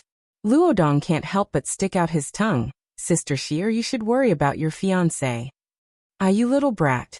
Li Shier's face turns red. Her running away from the wedding has become a laughing stock. Now the hottest topic on the forum is the gossip about Li Shi, or running away from the wedding. Male cultivators, come on. The three people of Lin's family burst into laughter. Li Shi, or running away from the wedding, is indeed the right choice. She is still a big kid. How can she get married? Today is the day when the school officially starts. Luodong, Wei Shui, and Huang Weijian have become close friends. The three of them have a secret meeting in the park on the night before the school starts. Even though they are not in the same class, they still want to be good friends. Of course, Huang Weijian can't say it out loud, but he doesn't object. Lin and Wei Shui take it as a yes. Luodong arrives early and sees the name list. Huang Weijian is in the same class as him. He puts down his bag and goes to the balcony to wait. He is afraid that Huang Weijian is introverted and doesn't know how to ask for directions. The autumn sun shines through the clouds. It is a nice day. There are many people in the school. Many parents come with their children. They tell their children to stay at the school gate and don't want to leave. Luodong sighs. They are already in junior high school. Why do they need their parents to send them to school? Even Lin Luoran refuses to be picked up by his parents and rides a bike here by himself. Luodong looks around. Before he sees Huang Weijian, he sees another acquaintance. Ma Ming. Ma Ming is being hugged by his mother, who is here to send him off. Ma Ming keeps saying my son and my sweetheart. Ma Ming sees Luodong on the second floor, and he blushes. Damn it. How could he see such a shameful thing? He wipes his mother's lip print and climbs up to the second floor. He is out of breath. Luodong, why are you still haunting me?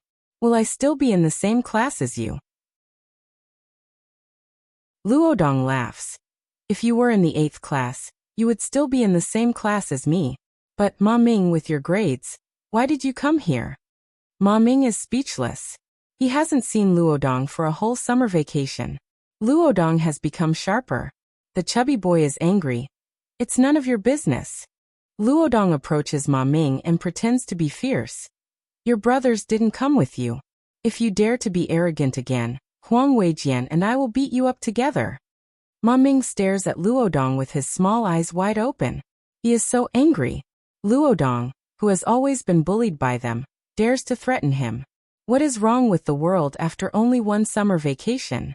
The laughter of a silver bell came from downstairs. The two teenagers looked down together and saw a group of people passing by. The leader was a woman with a high nose and deep facial features. She had chestnut-colored wavy hair.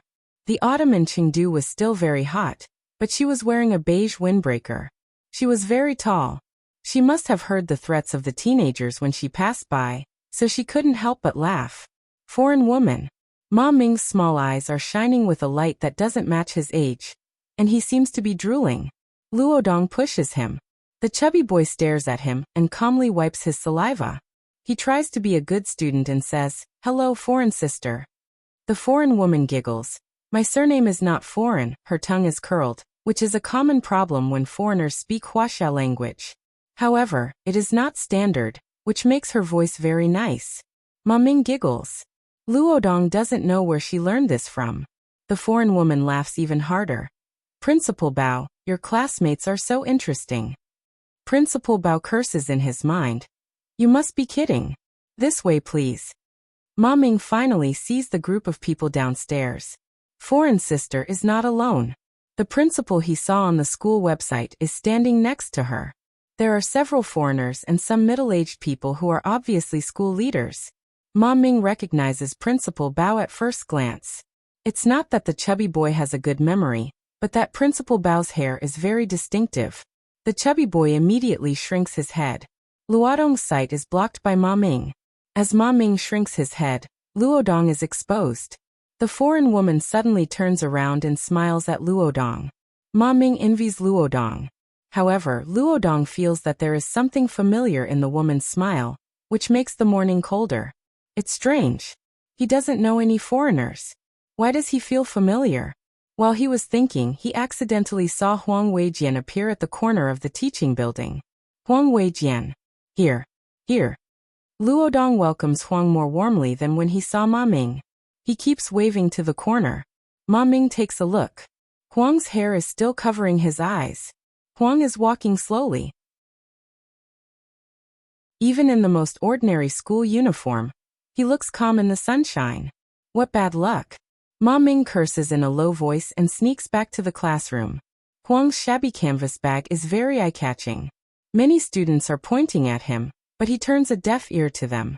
When he sees Luodong waving at him from the balcony on the second floor, he doesn't even notice the warmth in his cold eyes. He is still walking slowly, carrying the shabby bag. In the bag, there is a writing brush, which makes him feel safe. When he passed by the place where the previous group of people stood, the writing brush hidden in the canvas bag suddenly trembled violently. If he hadn't covered it quickly, it would have jumped out of the bag in broad daylight, which would have scared people to death. What did Grandpa say? There is a monster. This is obviously very bad news for a boy who has just arrived at his new school on the first day of school. Chapter 251. Lin Luoran is very busy. There are a lot of chores in the space, but she doesn't even have time to rest. After coming back from the Dragon Palace, she first visited the Buddhist schools in the Four Mountains. After a tour, she made 2 sets of armors during the 6 months. She gave one to her father and the other to Luodong. Lin Luodong didn't have time to tidy up the space for a long time until Luodong started school. Spirit herbs are growing luxuriantly. She got all kinds of spirit herbs after making elixirs last time. In the strange time difference in the space, she can harvest a batch of spirit herbs which can be used to make low-rank elixirs like Gathering Chi Bolus. Lin Luoran has always felt that she is very rich. However, when she really needs money, she realizes that she will regret not having enough money when she needs it. Lin Luoran needs a lot of money now. The treasures in the Dragon Palace are very tempting, so is the magnificent private palace. However, Lin Luoran also has to shoulder the responsibility of purifying the waters of Dongting. This is a huge sewage purification plan. Even if she sells the Lin family, it is just a drop in the bucket. The reason is that the area of the waters of Dongting is too large. Lin Luoran wants to ask the government for help. Through Master Mu, the top officials readily agree. However, the state has no money. Wuxia is rich, but it has a large population and a large area. There are too many things that need money for national defense and people's livelihood. It is not that the state doesn't want to purify the waters, but it means that all the factories near the waters of Dongting Lake must be renovated. This is a huge project. Even the central government can't ignore the local economy and force it. To restore the original appearance of the Yunmeng swampland, it also involves the livelihood of many fishermen. Lin Luoran needs to solve all these problems. Therefore, Lin Luoran has a headache. She can calm down and cultivate, but she doesn't know where to start with these complicated plans. At the critical moment, Zheng Tian shows up like a timely rain. Lin Luoran suddenly realizes that what she lacks is not only money, but also a professional. Zheng Tian, who hasn't graduated from college for several years, is actually very talented in capital operation and business making money. Otherwise, if he was just an ordinary rich second generation, the Zheng family wouldn't allow him to invest so much money every year in the cultivation industry that was not recognized by the world before. Junior Master Lin, have you ever thought that your name alone is worth a lot of money? Zheng Tian doesn't know why Lin Luoran wants to manage the waters of Dongting, but he gives his opinion after hearing her request. My name? Zheng Tian touched the empty bottle in his bosom. He had already eaten all the medicinal pills he exchanged last time. In the past year or so, the effects were astonishing. He felt that if he went into closed-door training for a period of time, he might really be able to break through the Xiantian realm in one fell swoop and step into the Qi refining realm. From then on, he would transform from a mortal into an immortal and become a true cultivator. Thinking of this, Zheng Tian nods confidently. Master Lin, you are the last alchemist in the world of cultivation. Lin Luoran frowns. Are you asking me to sell boluses? Although one day in her space is equivalent to 1 year, selling boluses on a large scale is always a bad idea. Lin Luoran feels that it is not worth it to exchange the personal ability enhancement resources of her family for money. Zheng Tian waves his hands. He doesn't dare to ask Lin Luoran to sell boluses for money. Marshal uncle, it's the pharmaceutical factory. Pharmaceutical factory? Open a pharmaceutical factory in my own name? You mean it's a pharmaceutical factory for ordinary people, not for selling boluses? Lin Luoran suddenly thinks that this plan is very feasible. What she has is not only the prescriptions of boluses, but also the incomplete book of the Lin family. All the prescriptions recorded in the book are very useful. The effect of the skin beauty bolus on Wang Miao is obvious to all. The other prescriptions must also be very useful. Lin Luoran frowns a little. Zheng Tian smiles. Marshal uncle, you must have your own conclusion. There are too many problems involved in the pharmaceutical factory. If you don't mind, how about asking Zheng's company to participate in it? Lin Luoran bursts into laughter. What? You don't want to sell your house? Zheng Tian is embarrassed. There are only so many people in the state of Wuxia, and the housing prices are too high. Zheng's company has already made a lot of money. If we continue to compete with our peers in building houses, I'm afraid that the bubble will burst one day. It's not good to drag Zheng's company down with us. However, in the field of medicine, as long as our medicine is effective, how many people in the state of Wuxia catch a cold every day? What about the whole world? We can make a lot of money just by selling one special medicine. When it comes to business, Zheng Tian is very smart. Undeniably, Lin Luoran is persuaded by him. After thinking for a while, Lin Luoran smiles.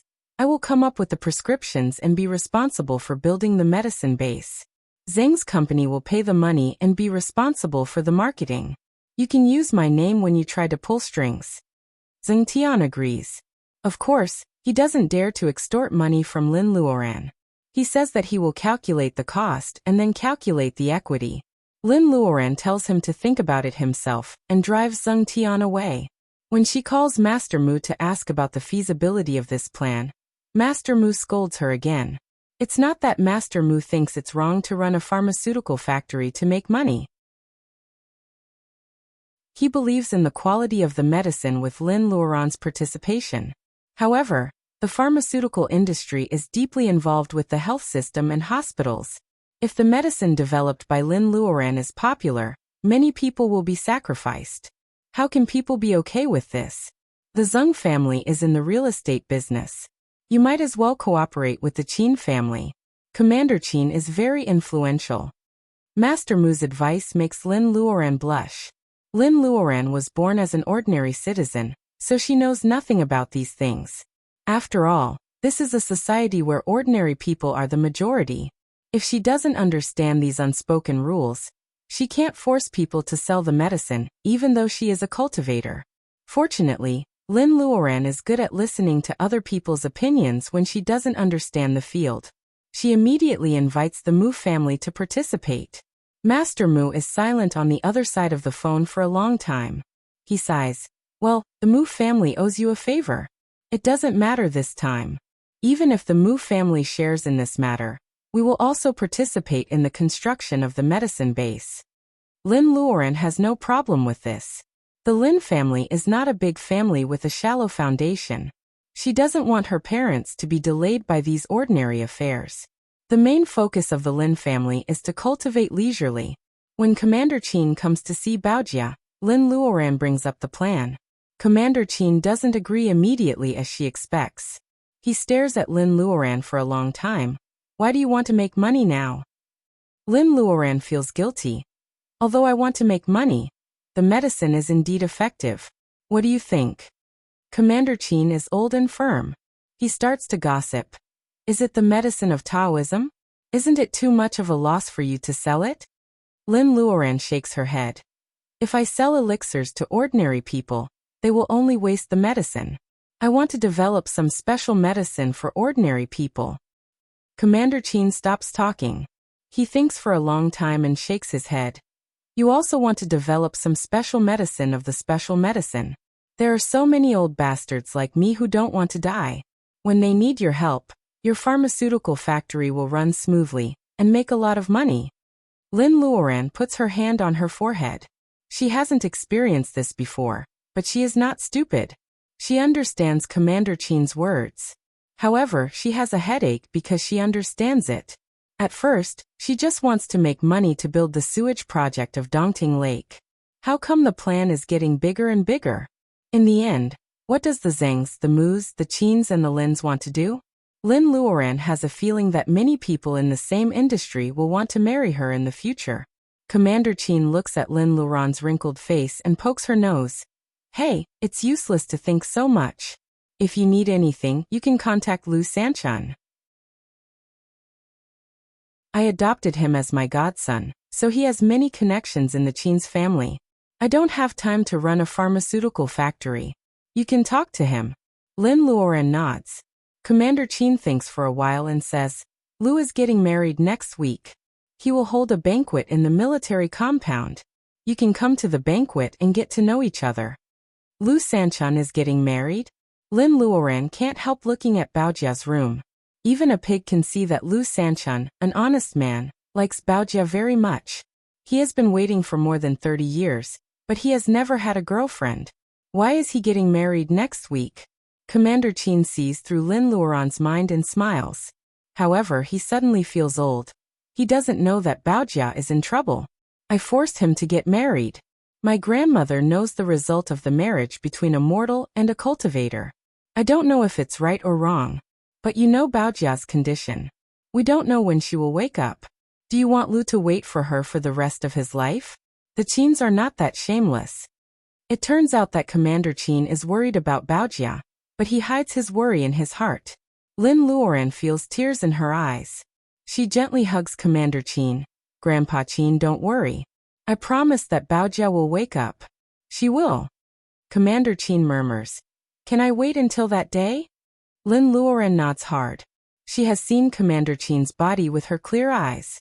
Maybe because of the ginseng given by the crazy Taoist in his early years, Commander Qin is strong and vigorous. In this condition, it is not a problem for him to live until he is 100 years old. Knowing that he still has many years to live, Commander Qin pats Lin's hand and smiles with relief. He is not afraid of death, but he is afraid that he will not be able to take care of his only granddaughter. It was always good to live a few more years. At the very least, he could silently watch these two girls reach a height in a dozen years. Only then would he be able to pass away with peace of mind. Lin Luoran deliberately changes the topic. Officer Lu is getting married. How can I prepare a wedding gift? Grandpa Qin, you have to give me some advice. Commander Qin glares at her. He dares to make money by getting married. I will break his legs.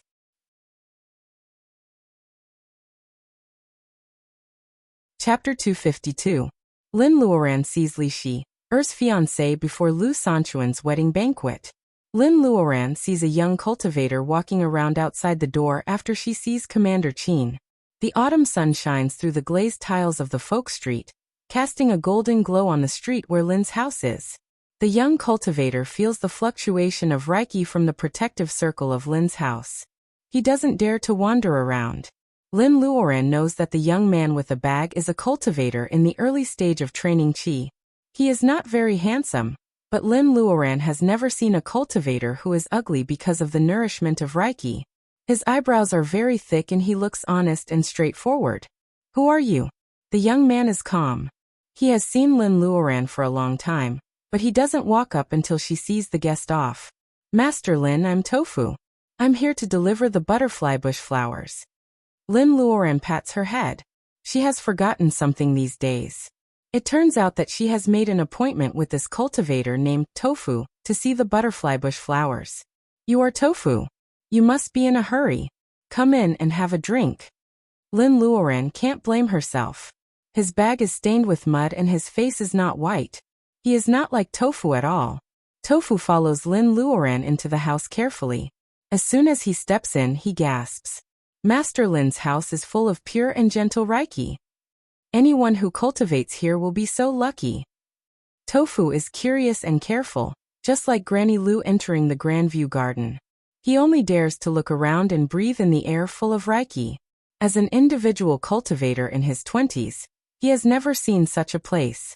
In fact, Even the disciples of famous schools have a better environment for cultivation than Lin's house.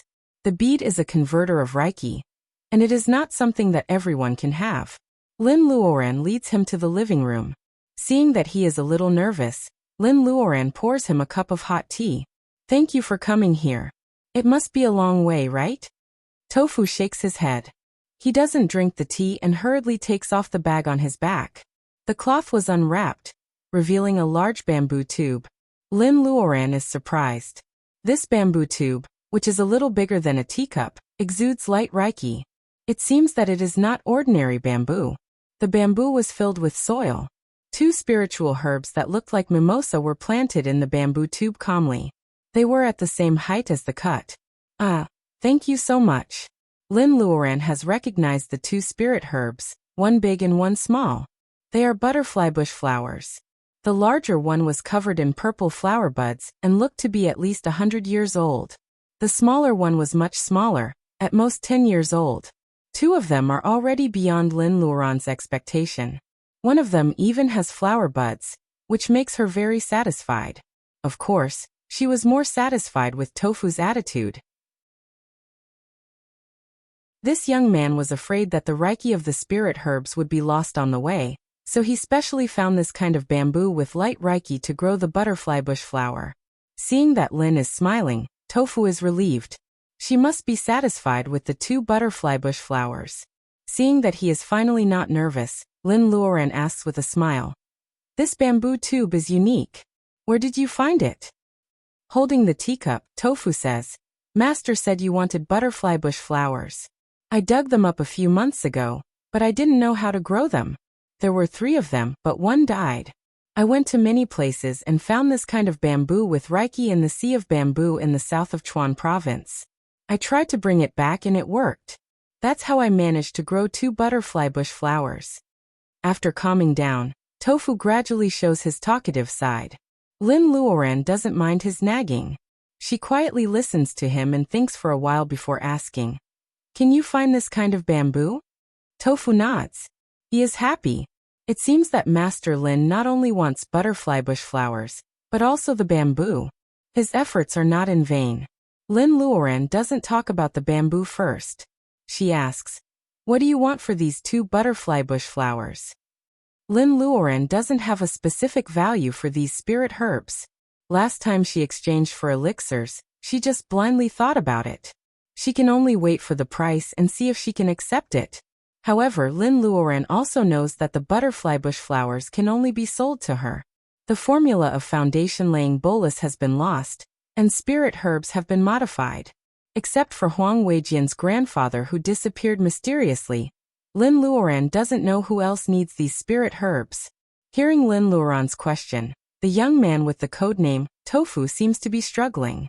When Lin Luoran is wondering, Tofu suddenly kneels down and kowtows to her, which startles Lin Luoran.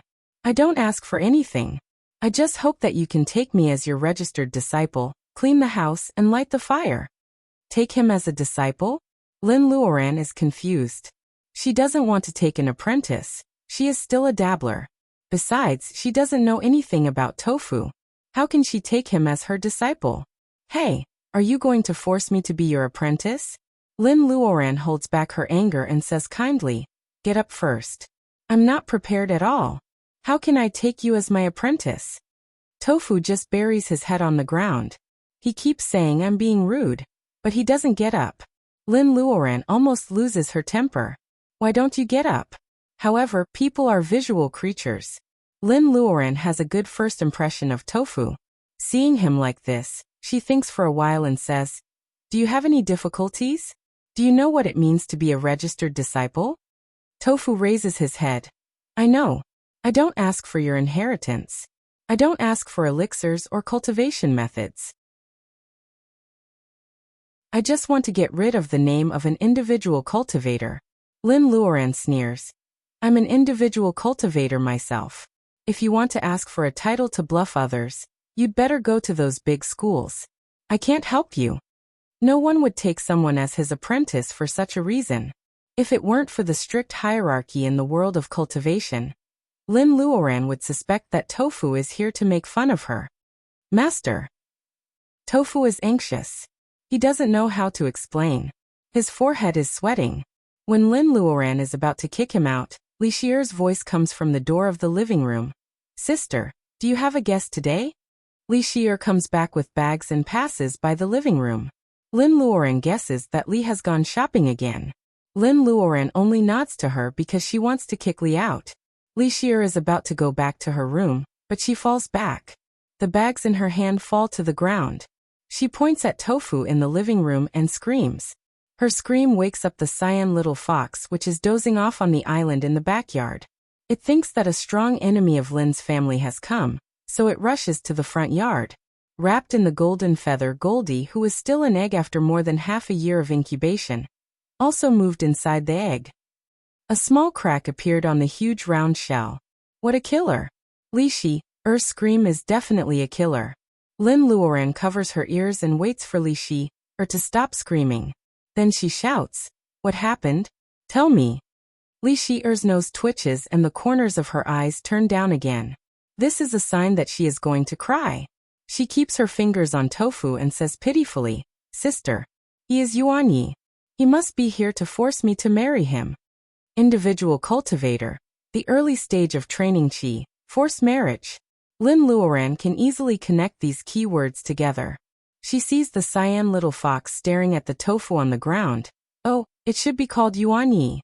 Mrs. Lin rushes over from the kitchen with a kitchen knife in her hand and asks in a panic, "What's wrong?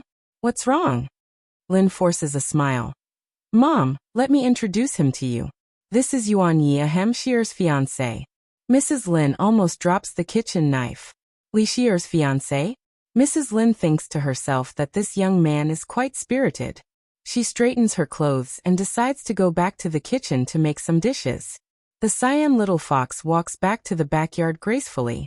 It runs back and rolls on the bamboos around the island. It's so fun staying in Lin's house, especially after the arrival of this human named Li Shi. There are dramas in Lin's house every day. Now that Li Shier has a fiancé, it will be even more lively. He lives not far from our gate. He has been pulling my hair since I was a kid. I hate him the most. I don't want to marry him. Li Shier sobs and tells her old grudges. Lin Luoran hands her a tissue. While listening, she notices the expression of Yuan Yi, who is sitting at the end of the table. Well, he is embarrassed and restless. Lin Luoran believes that this is not a forced marriage. Clearly, they are childhood sweethearts. But Yuan Yi's tricks are too lame. He even tried to attract Li Shi's attention by bullying her. Tut tut. When Li Shier finishes, Yuan Yi scratches his head and says, "Master Shi, I did propose to Master Shi, but I didn't force him to marry me." Lin Luoran raises her eyebrows. Did Shi Hung say yes? Yuan Yi nods. He is no longer nervous. Shi Hung values Li Shier very much. According to Li Shi Hung and Yuan Yi's dead master were good friends, so Shi Hung forced Li Shier to marry Yuan Yi. Lin Luoran guesses that this is not the case. Shi Hung must think highly of Yuan Yi, so he gave Li Shier to Yuan Yi. One of them likes Li and the other says yes. These two self-righteous men never ask for Li Shier's opinion.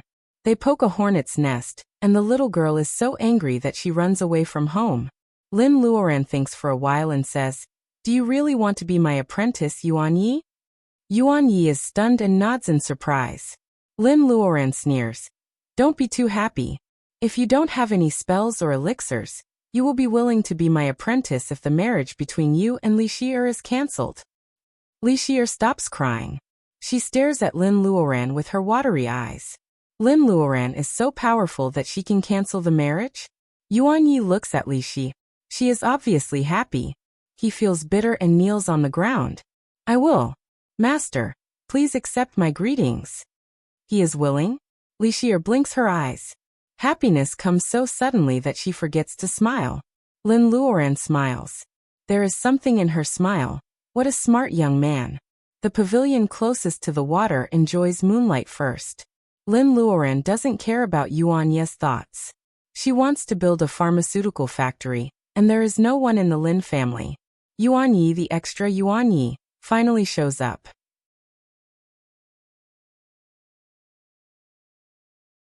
Chapter 253. Recently, Lin Luoran has been living a comfortable life. Yuan Yi is in charge of the construction of the pharmaceutical factory, and she asks him to communicate with the other 3 families on her behalf. As for Lin Luoran, she goes to the Qingqing Mountains and chooses a call next to the Qingqing Taoist temple to build a pharmaceutical base. The soil here is fertile and the basin between the mountains is huge. Because of the soil layer, there will be no hidden danger of a lot of water. It is the best place to plant a large number of medicinal materials. The only thing to worry about is flash floods. Therefore, at the beginning, she needs to build some drainage ditches. Apart from the space, when it comes to planting medicinal herbs, Cyan Little Fox may say it is the second best in the world of cultivation, but no one dares to say they are the first. This call is chosen by the fox after a tour. Although it is going to plant a large number of ordinary herbs instead of spirit herbs, Cyan Little Fox still bursts out of Lin Luoran's unimaginable enthusiasm. Lin Luoran watches the fox jumping in the forest. It stops to smell the soil in the call, which is still overgrown with weeds. Then it pulls up the grass to check the moisture of the soil layer. It is like a king who must inspect his vassal country before stopping to think. The fox's serious expression makes Lin Luoran feel that Zheng Tian's idea of building a pharmaceutical factory is really right. Cyan Little Fox is born to identify medicinal materials. The backyard of Lin's family is still too small. Maybe Cyan Little Fox is only really happy when it is busy like this. Lin Luoran looks at the large hills and is full of confidence. She has heard a saying before, be a good person when you are weak and do good things when you are in power. She is not a black-hearted pharmacist. In the future, the medicine produced by the pharmaceutical factory will definitely save many people. She believes it. Lin Luoran chooses the place and goes to the government to discuss the contract. The Qingqing Mountains are rich in vegetation. Nowadays, people advocate afforestation. Some leaders have scruples and don't dare to contract the mountains for logging. However, Lin Luoran uses it to plant medicinal materials, which makes some leaders think about it. Lin Luoran dares to get involved in the pharmaceutical industry on a large scale. Who would believe that she doesn't have some background?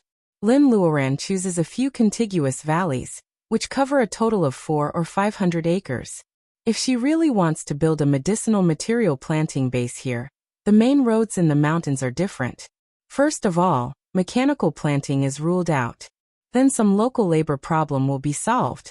Seeing the success of the base, the villagers will naturally follow. It is not impossible to revitalize the economy of a small area. All these are political achievements. Who doesn't want to be promoted?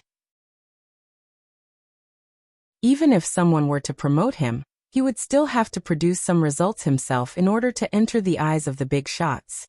This plan was completely feasible. The leaders already have a plan in mind, but they still have to pretend. Lin Luoran is a little tired of contacting them several times. But after all, she had been in society for several years and was not a noob who was ignorant of the ways of the world. Even if there were people in the court, sometimes the little devils were more difficult to deal with. She could not afford to offend these people. Otherwise, in the future, they would always cause her trouble and disturb her cultivation. Lin Luoran has never paid attention to people like him. She doesn't remember the conflict. Seeing Chao Liang's careful face, Lin Luoran finally remembers who he is. Zheng Tian said that everyone is useful. Sure enough, Chao Liang, a playboy with all kinds of poisons, takes over. At this critical moment, the considerate Zheng Tian sends Chao Liang to help her. Zheng Tian said that everyone has their own uses. Chao Liang, who used to be a playboy with all kinds of poisons, takes over the project. Soon Lin Luoran has a breakthrough. Within a week, Chao Liang sends the contract that Lin Luoran has discussed for several times to Lin Luoran. After all, Lin Luoran is a woman. She doesn't know these low-level officials as well as Chao Liang does. After several sugar-coated bombs and bombardment of high-end baths, they all feel that Chao Liang is a good man. Chao Liang has gained some benefits. This is indeed beneficial to the local people. Let's do it.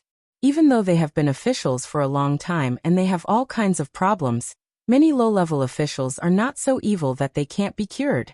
The Chinese are used to talking business at the table. Chao Liang knows when to put on airs and when to make a toast. Both the host and the guest are happy. Of course, the contract is signed quickly. Lin Luoran takes the contract and says, Chao is a good man, but he has a bad temper.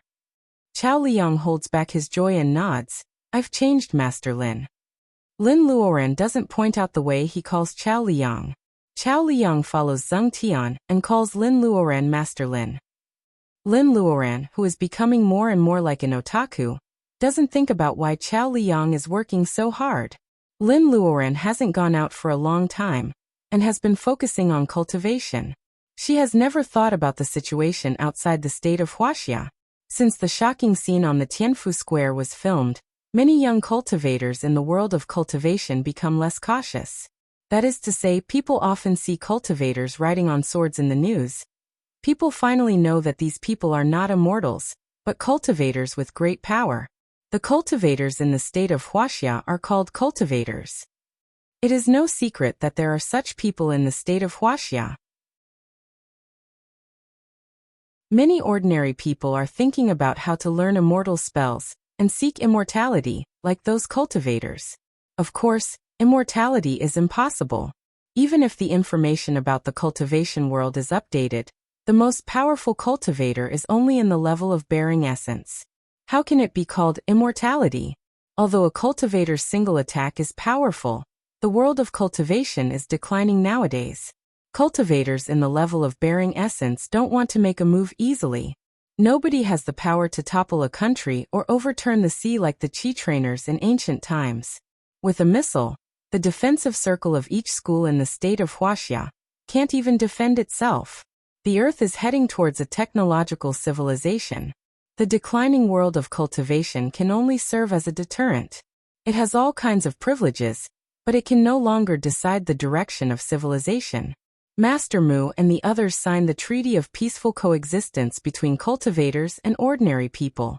The most important clause of the treaty is that cultivators are not allowed to kill innocent people. Otherwise, they will be punished by the whole world of cultivation. After such a treaty is submitted to the leaders through Chen Yun, many uneasy big shots show a satisfied expression. The state of Wuxia is developing, and the country needs stability. Cultivation has no national boundaries, but cultivators do. After all, they were born and raised on this piece of land. Can this special group help others?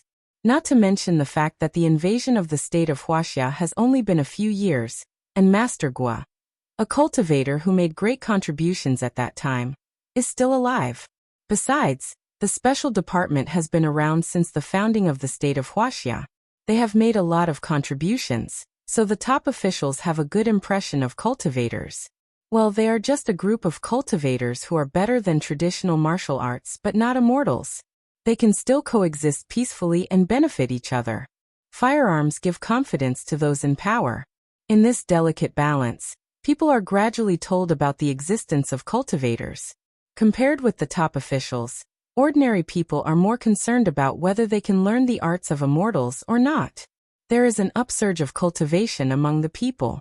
Many people are eager to learn the arts of immortals. They often meet to exchange their experiences. However, no matter Master Mu or Shi Heng, they are willing to accept more apprentices and share the resources with limited resources. Only those who are particularly talented and have the Taoist root of two natures can have a chance to become an immortal one day by this lucky chance, which is hard to say whether it is a pie or a poppy. The gate of immortals is ethereal. Where can one knock on it? All these are the reasons why Chao Liang respects Lin Luoran so much. The video of what happened in Tianfu Square is circulating everywhere. Others can't recognize the swordsman in the funny shirt, but Chao Liang can't. The swordsman who fought the giant snake is his childhood friend, Zheng Tian. Also, Rong Donglin flashes in the video. Chao Liang can recognize Rong Donglin, even if he is burned to ashes. He once suffered a great loss. Chao Liang didn't need to use his brain to figure out who the woman who saved them was. So Zheng Tian's school uncle is a mysterious cultivator. This realization makes Chao Liang feel embarrassed in his dormitory for a long time. He is afraid that he will never be able to open his eyes again one morning because he has offended a cultivator. Zheng Tian sensed Lin Luoran's anxiety, so he sends Chao Liang here this time. Words are no proof. Chao Liang needs to get to know Lin Luoran in person. Lin Luoran is actually a good person. She won't care about the little conflict between them. After getting the contract, the woman walks around the mountain with a little cyan fox in her arms. When she is excited, she tells him what she is going to plant here, and what she is going to plant on that hillside. It is hard for Chao Liang to associate her with the high and mighty cultivator in his imagination. However, it seems that she is a nice person. Chao Liang's worries are mostly gone. He decides to do a good job in this base. As a playboy, Chao Liang hasn't thought about whether he can become a cultivator one day. His idea is simple and his purpose is clear.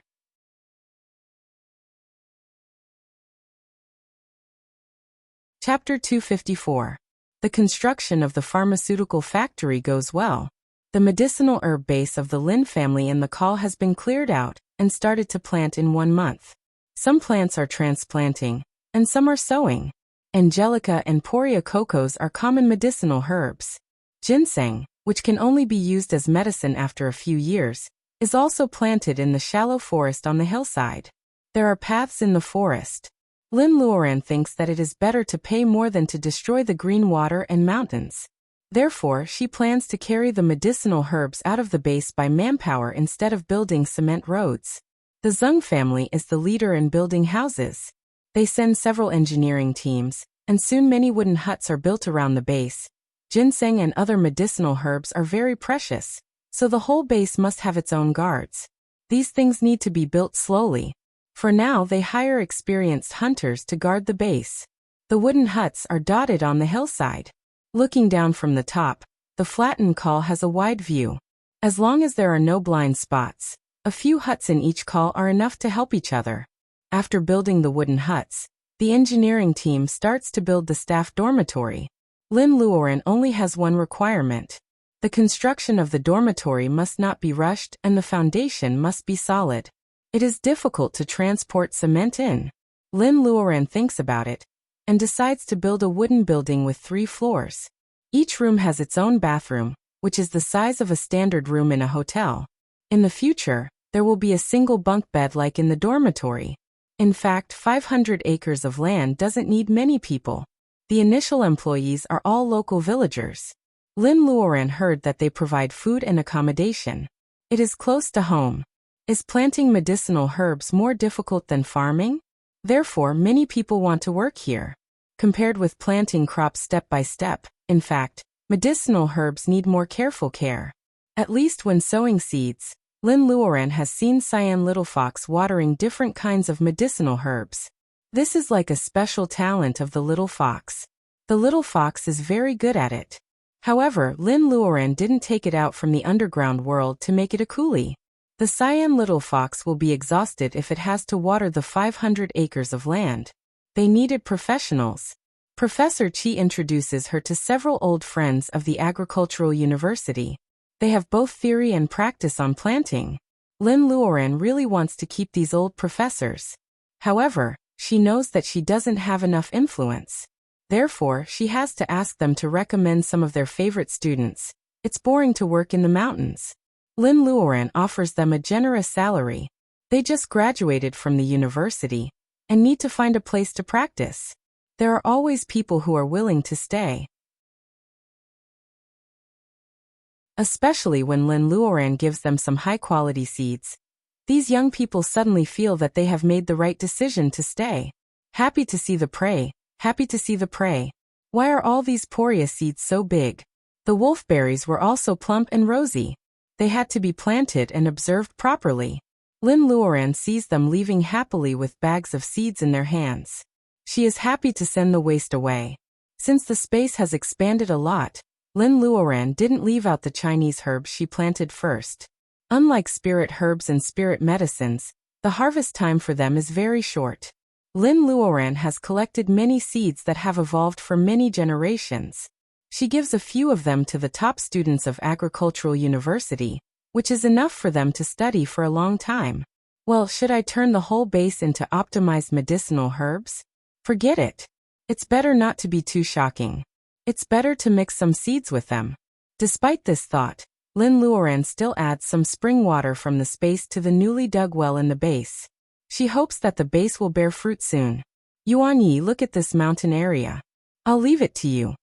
They stand on the hillside, overlooking the mountain people who are busy farming, watering, or tidying up the grassland. Lin Luoran draws a circle to show that this area belongs to the base. Yes, Chao Liang does a good job. Compared with Lin Luoran, who only wants to rent some land at the beginning, Chao Liang gives Lin several mountains as a contract for the sugar-coated bathing and wine party. Lin Luoran never thought that she would own several mountains one day. Even though the contract only stated that it would be a few decades. Lin Luoran looks down at the call and smiles. After a few decades, no one knows who she will hand over the base to. Anyway, she will not manage it. Yuan Yi pinches his thigh. He originally thought that Lin Luoran accepted him as an apprentice to do hard work. Yuan Yi is indeed a hard work, but he didn't expect that it will be to grow medicinal herbs. Yuan Yi likes all kinds of herbs and plants, as well as mountains and rivers. Otherwise, he wouldn't have traveled all over the mountains, found butterfly bush flower, and found bamboos with reiki in the bamboo forest in the south of Chuan province. Of course it needs luck, but it also needs hard work. After getting along with Yuan Yi for more than a month, Lin Luoran finds that this young man is very focused. He has a meticulous mind and excellent planning ability. Lin Luoran often feels that if he does science instead of cultivation, he may be more successful. However, what makes Lin Luoran worried is that Yuan Yi becomes a troublemaker when he sees Li Xier. He feels uncomfortable if he doesn't bully Li. Lin Luoran doesn't know whether she should laugh or cry at such a childish behavior. Is every genius retarded in some aspect? Well, is it true? Should she remind Yuan Yi to change his strategy? Lin Luoran's kindness only lasts for a few seconds. Forget it. If Li Xier leaves, no one will be willing to manage the base for her. Poor Yuan Yi. He needs more practice. Well, that's it. The cyan little fox is reluctant to go back, so Lin Luoran asks Yuan Yi to take care of it while she goes back to the city. Stepping on the thick leaves, Lin Luoran walks along the mountain road and climbs over a mountain. She can see the corner of the Qingqing Taoist temple hidden in the dense forest. Is the crazy Taoist still busy? Lin Luoran thinks for a while. She doesn't go around and check on them. The crazy Taoist is calcining a kind of ore powder. When he sees Lin Luoran, he moves his fingers slightly and the ore with flames disappears. Lin Luoran is curious and envious. The crazy Taoist laughs. This is called bolus fire. It can be used to make elixirs and medicines, but it is too difficult to make weapons. You will have it when you bear essence. Bolus fire? Lin Luoran nods secretly. Lu Zheng comes out with a black ore in his hands. He is happy to see Lin Luoran. You are here. Well, what are you holding? Well, this is a dark stone. It is used to fertilize the soul wood. Is everything going well in the base? They are chatting casually. Lu Zheng feels that the throbbing feeling he had 4 years ago is coming back. Unfortunately, Lin Luoran seems to be very slow and he doesn't know what to do. However, Lu Zheng is not in a hurry. Confidence is one thing. Besides, the Lin family has built a medicine base near the Qingqing Taoist temple. They will have many opportunities to meet in the future. You have chosen a good place to plant herbs. Grandmaster said that it is a good place. The wood reiki flowing out from the mine under the Qingqing Taoist temple all flows to that place. Lin Luoran is suddenly enlightened. No wonder Cyan Little Fox seems to have chosen that place after going around the whole Qingqing mountain. Is there a reason? With the nourishment of wood reiki, it is hard for the herbs to not grow well, right? It is a pity that the wild weeds in the valley have taken advantage of them. In such an evening, in the ancient Qingqing Taoist temple, 2 young people are talking under a tall ancient tree. Their silhouettes are very beautiful. They always make people feel the beauty of the long time and the tranquility of time. The view in the mountain is very good. The crazy Taoist touches his greasy beard. His Taoist robe is blown up by the night wind. He slowly walks out of the yard. What a pig-like apprentice. Anyone can have a secret love. Well, you are going to suffer a lot. In the same mountain, because of autumn, the famous red leaves of Fragrant Mountain have begun to change color. More and more tourists come to see the scenery. From the back of the mountain, the well-maintained Fragrant Mountain Villa is as new as it used to be. However, The third master of the Mu family is sleeping like a dead pig on such a nice day.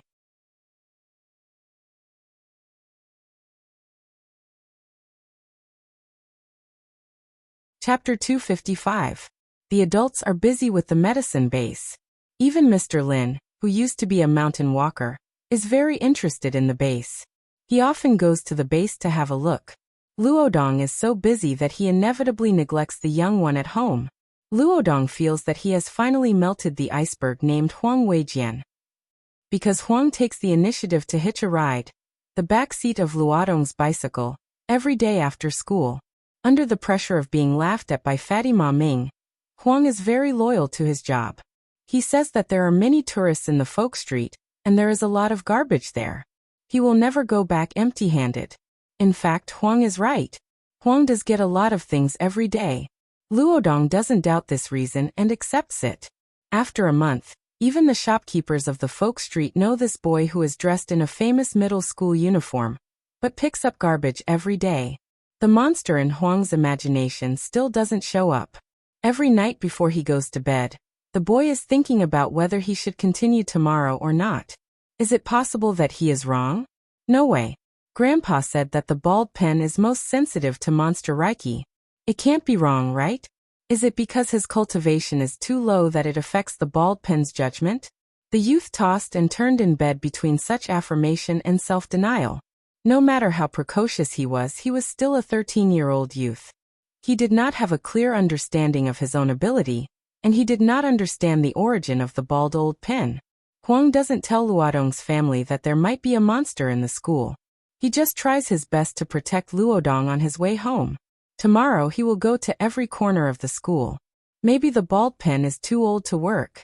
Huang makes up his mind and finally falls asleep before 12 o'clock. The next morning, he gets up early and checks the classrooms, the playground, and the dormitory while there are still few students. Still he finds nothing. When Luodong enters the classroom, he sees Huang sitting in his seat. He seems to be upset. Upset. Luodong thinks that he is wrong. Even icebergs have expressions. Huang Weijian, you are so early today. None of your classmates are here yet. Even if he comes early, there is still half an hour before the class starts. The classroom is still empty. Why does Huang Weijian get up so early? Luodong's casual words enlighten Huang Weijian, classmate. How could he forget that the monster might be hiding among the students? It could be someone from another class, another grade, or even a staff member of the school. Huang Weijian was not in a hurry now that he had found a breakthrough. He planned to look for her during the break when the school was overcrowded. Luodong knows Huang's personality. He doesn't expect Huang to answer him. He is used to answering his own questions. Is it because you haven't finished your homework? The young man's eyes, hidden under his bangs, twitched. He comforted himself. I'm magnanimous and won't bother with him. Half an hour is a short time. A new day of study begins soon after the bell rings. Luodong is thinking about the difficult parts of the lesson, and forgets about Huang's abnormal behavior today. However, Huang is indeed abnormal today. Why does he run out of the classroom after every class? Luodong decides to take care of his friend when he comes back. He wants to see if he has a stomachache. It's not right for him to go to the bathroom all the time. However, before Luodong has time to take care of his friend, he sees the head teacher waving at him. Luodong, come with me. The Lins always respect their teacher. Luodong always listens to Rong.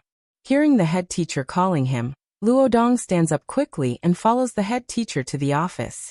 Huang Weijian, who is suffering from diarrhea, comes back to class on the bell. His desk is empty. He is not familiar with his classmates, so he has no one to ask. His old rival, Ma Ming, who is sitting 2 seats away from him, sneers. Luodong was caught by the teacher. He deserves it. Called by the teacher? Huang is relieved. Luodong is the model of a good student in the class. He is enthusiastic to his classmates, respectful to the teacher, and good at studying. Huang can't think of any teacher who would deliberately make things difficult for Luodong.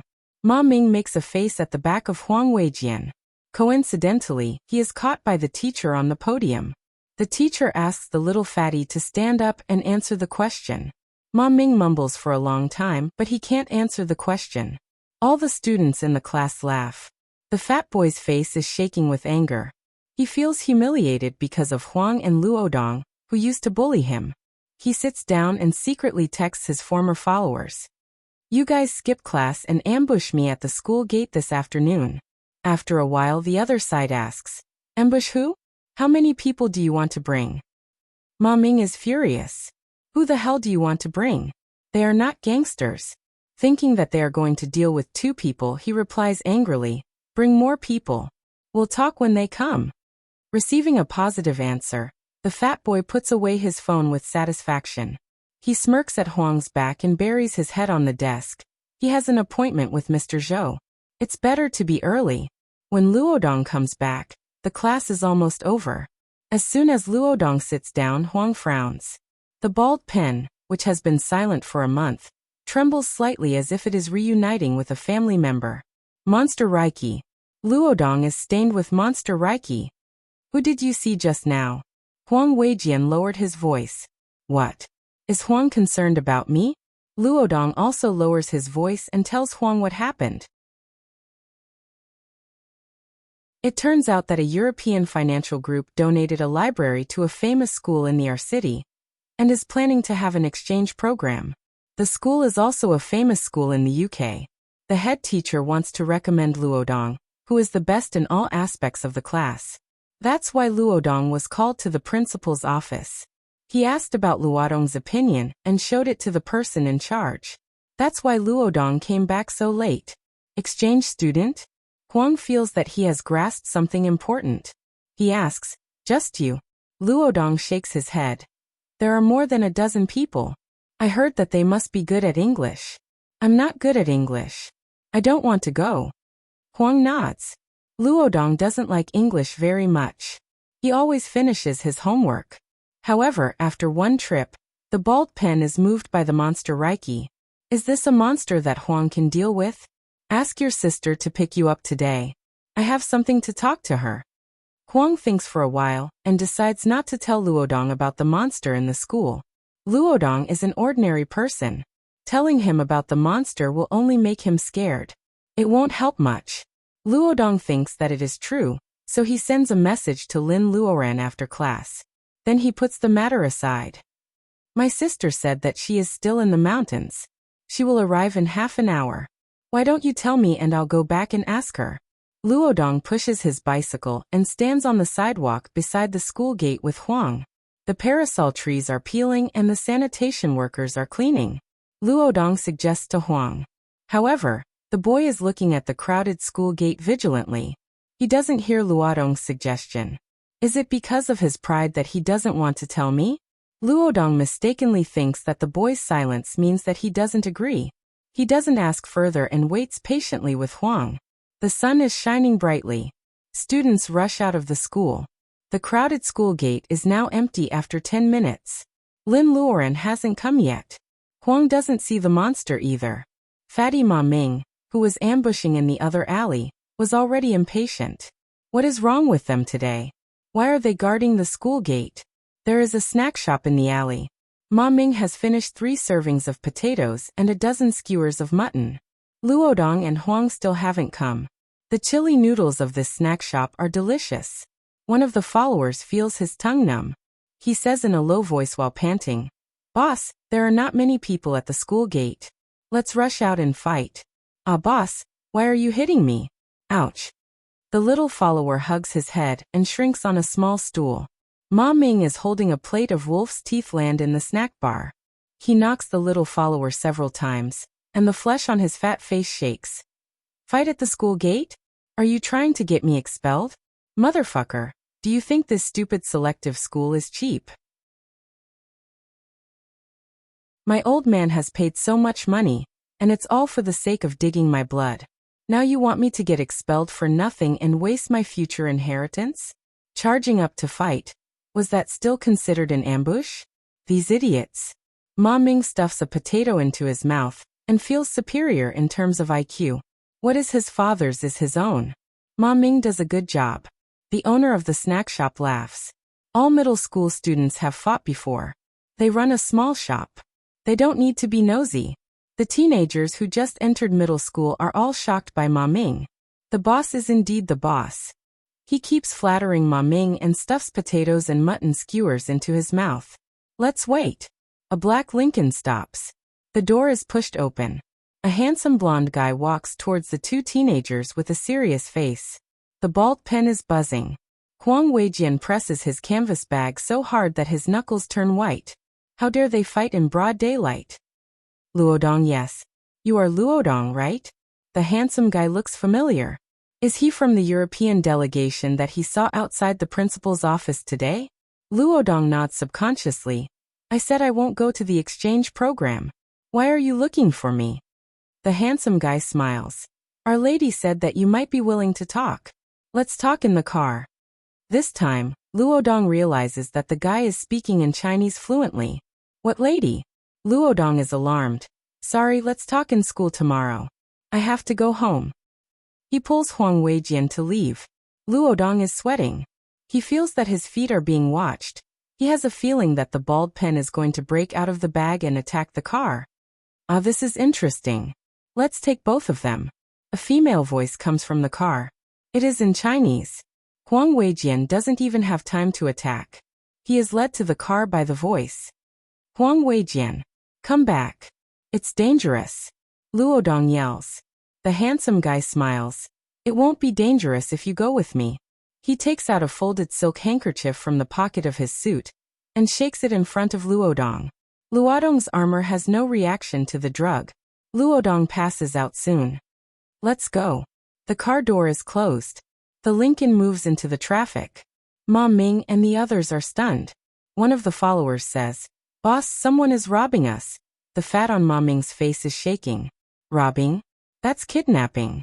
In a panic, he sneaks a few glances at the Lincoln passing by. The window is half rolled down. He sees a woman with wavy chestnut hair and a high nose. It's her? A foreign woman? Witnessing a kidnapping, which is like a movie, makes them excited. They don't know what to do. The fat guy calms down quickly. Boss, 3 more potatoes. The follower's mouth is dry. Boss, aren't we leaving? Ma Ming's eyes are shining. Damn you. Did you write down the license plate number?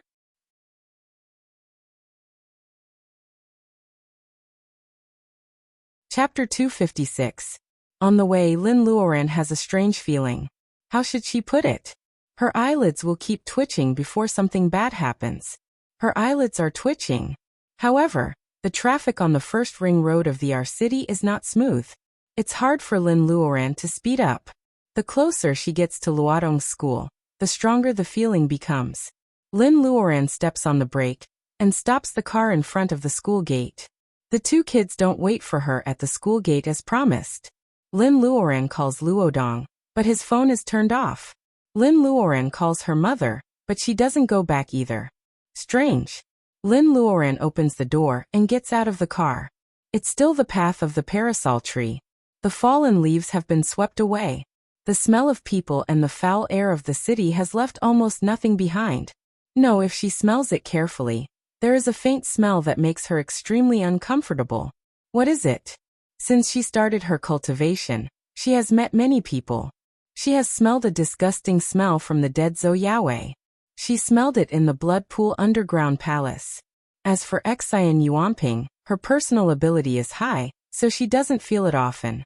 Come to think of it, if her memory rewound, she had smelled it on those vampires. The Night of Bermuda has passed for a long time. Vampires haven't appeared in Lin Luoran's life for a long time. It takes her a while to remember that the disgusting smell is the same as the smell on the vampires. The bloodline? Did something happen to Luodong and Huang Weijian? Lin Luoran finally knows why her eyelids are twitching. No matter what happened to the 2 kids, she didn't even know that the bloodline had reached the R city. Excuse me. A short and fat boy approaches Lin Luoran. Lin Luoran tilts her head and sees the fat boy who is smiling so hard that his eyes can't be seen. Because of Fatty Chui, Lin Luoran doesn't have a bad impression of this kind of guy. She recognizes him immediately. Luodong's former classmate? Lin Luoran saw them fighting in the 6th grade. Lin Luoran restrains her worry. Oh, I remember you. Luodong's former classmate. Your name is Ma Ming, right? Hearing his name being called out by the celebrity sister, the little fatty was so excited that his face turned red. Yes, yes, can I call you sister? I'm in the same class with Luodong. We're good friends. Oh, Sister Lin, I saw Luodong and another classmate being kidnapped. He must have been kidnapped by the bloodline. Lin Luoran secretly adds. She still asks anxiously.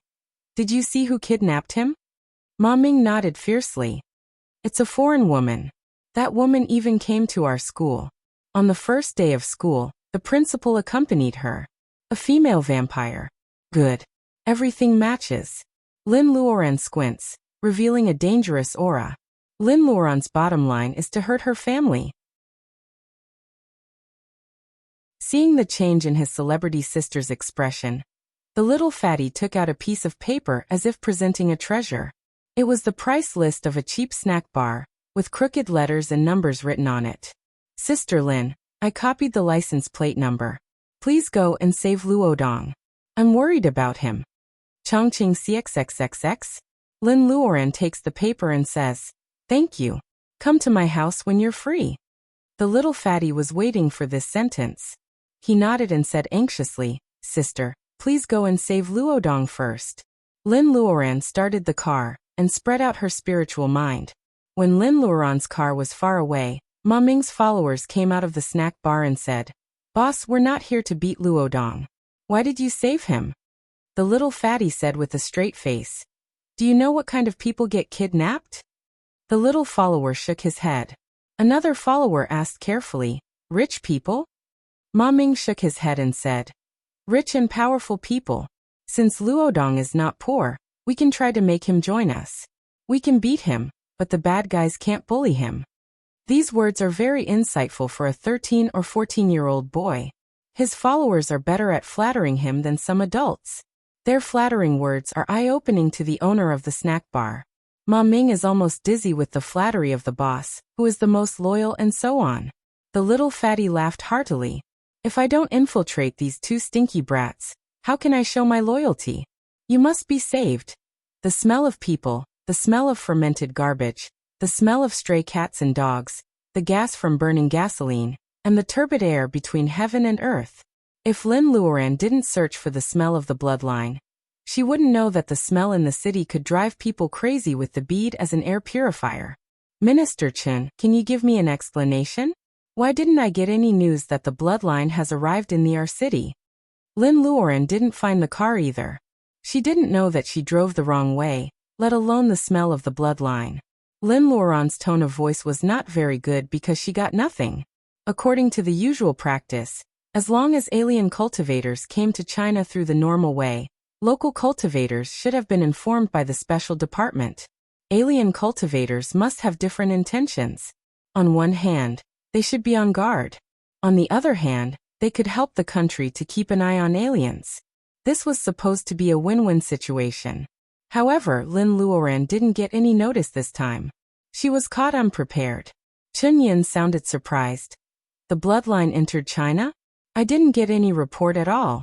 Fellow Taoist Lin, could they have entered through illegal means?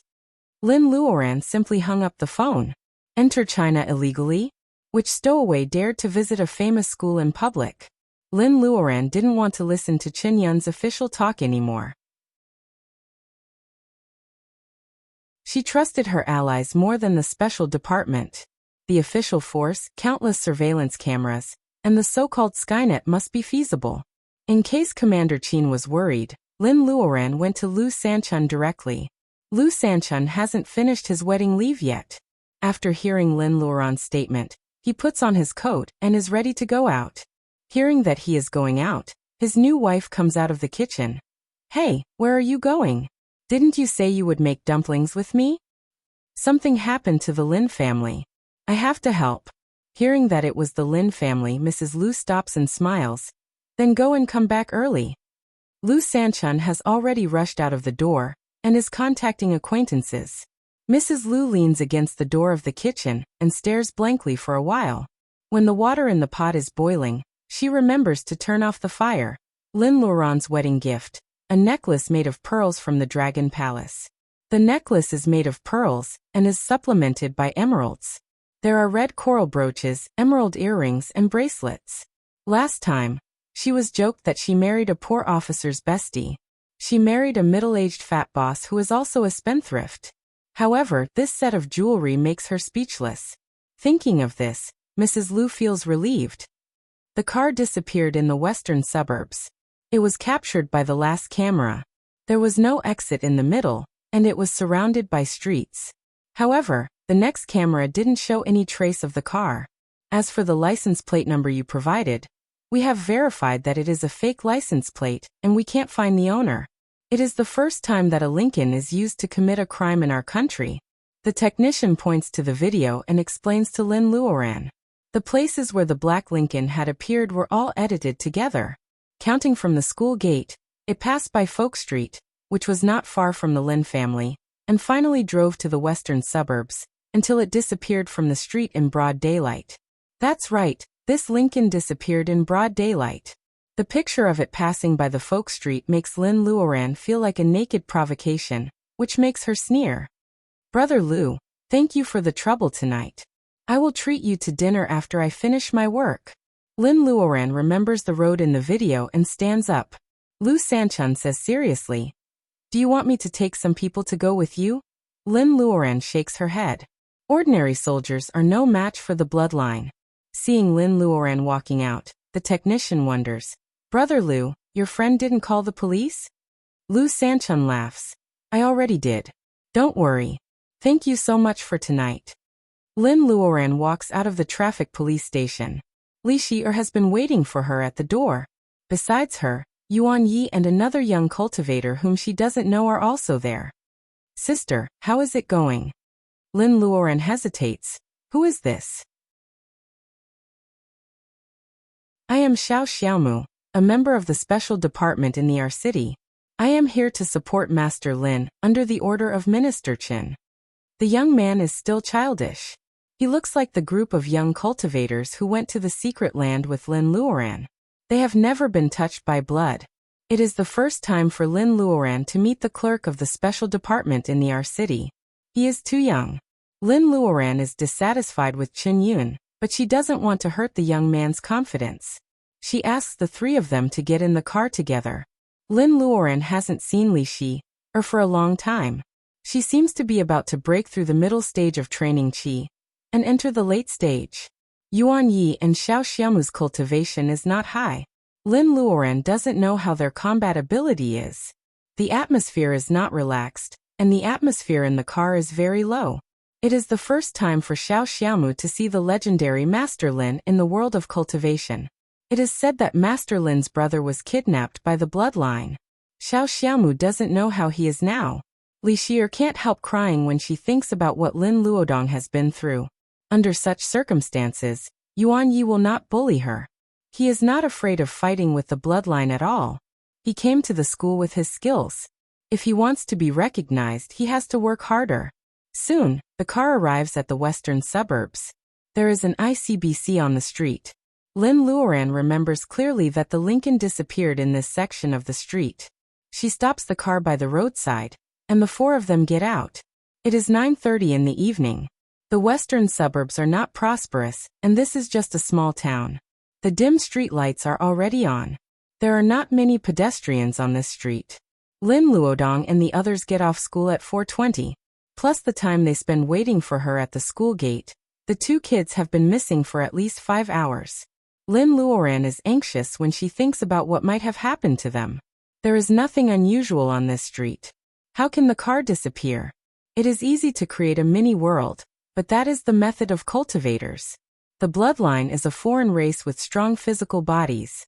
If they could also cast spells, Wuxia cultivators would not have been able to suppress them for so many years. What had happened in the middle of all this? Yuan Yi is meticulous. He looks around the street and the shops that are still open. His eyes fall on a little girl who is selling flowers at the corner. She is wearing a thin coat and red leather shoes. She is shivering in the night wind. The crowd has thinned. Why is she still waiting here? She only has one rose in her hand. Why doesn't she go home? Master, look. Lin Luoran looks at the direction where Yuan Yi is pointing. She immediately finds the abnormality that Yuan Yi has noticed. Little girl, why don't you go home? Lin Luoran bends down and asks. Lin Luoran seems to be smiling. In fact, she is afraid that this harmless little girl is a well-hidden bloodline, and will suddenly become violent. However, when the flower girl sees Lin Luoran, her eyes shine. Excuse me, are you Sister Lin? Lin Luoran nods. A sister asked me to give this flower to you. I have been waiting for you for a long time, but you didn't come. I was about to go home. The little girl raises the rose in her hand. It is beautifully wrapped. Under the street lights, the trembling dewdrops on the petals can be seen. This rose is very bright. It seems that it has just left the branch. There was a large red invitation letter with a butterfly knot on it. The relief of an ancient castle gave off a gorgeous yet gloomy feeling. To my most distinguished guest, please come to the Blood Clan's masquerade ball at midnight with this rose of love in your hand. It is your crystal. Crystal, it is her. Lin Luoran thinks of the pale bloodline woman who always looks at her with a strange smile. Lin Luoran draws a line on the invitation with her fingertips. Rose of love? Did Crystal come all the way to our city from Europe, just to ask her for a dance? It's a small chapter. 3,700 plus. Second chapter. Please accept it.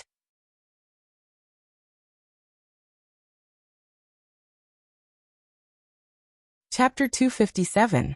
At 11:48 p.m., people in the town have gradually fallen asleep.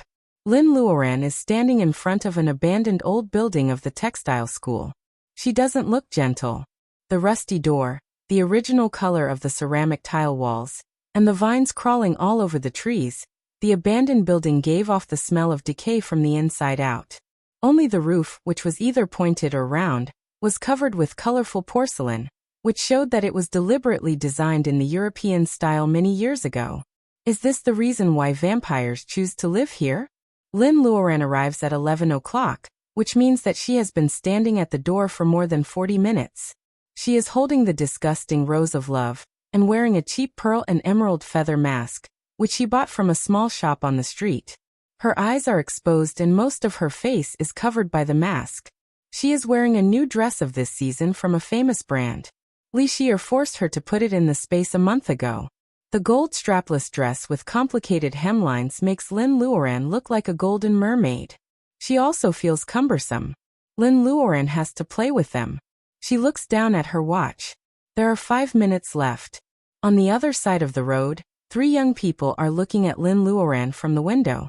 Li Xier, who has known Lin Luoran for a long time, Lin Luoran's new apprentice, and Xiao Xiaomu, who came to help Lin Luoran today. All of them can feel the pressure from Lin Luoran. The 3 of them don't have invitations. It seems that they have come for nothing. The minute hand overlaps with the hour hand, and then the second hand. When the 3 hands of the watch of different lengths overlap, a solemn bell rings on the roof of the old building. It's 12 o'clock.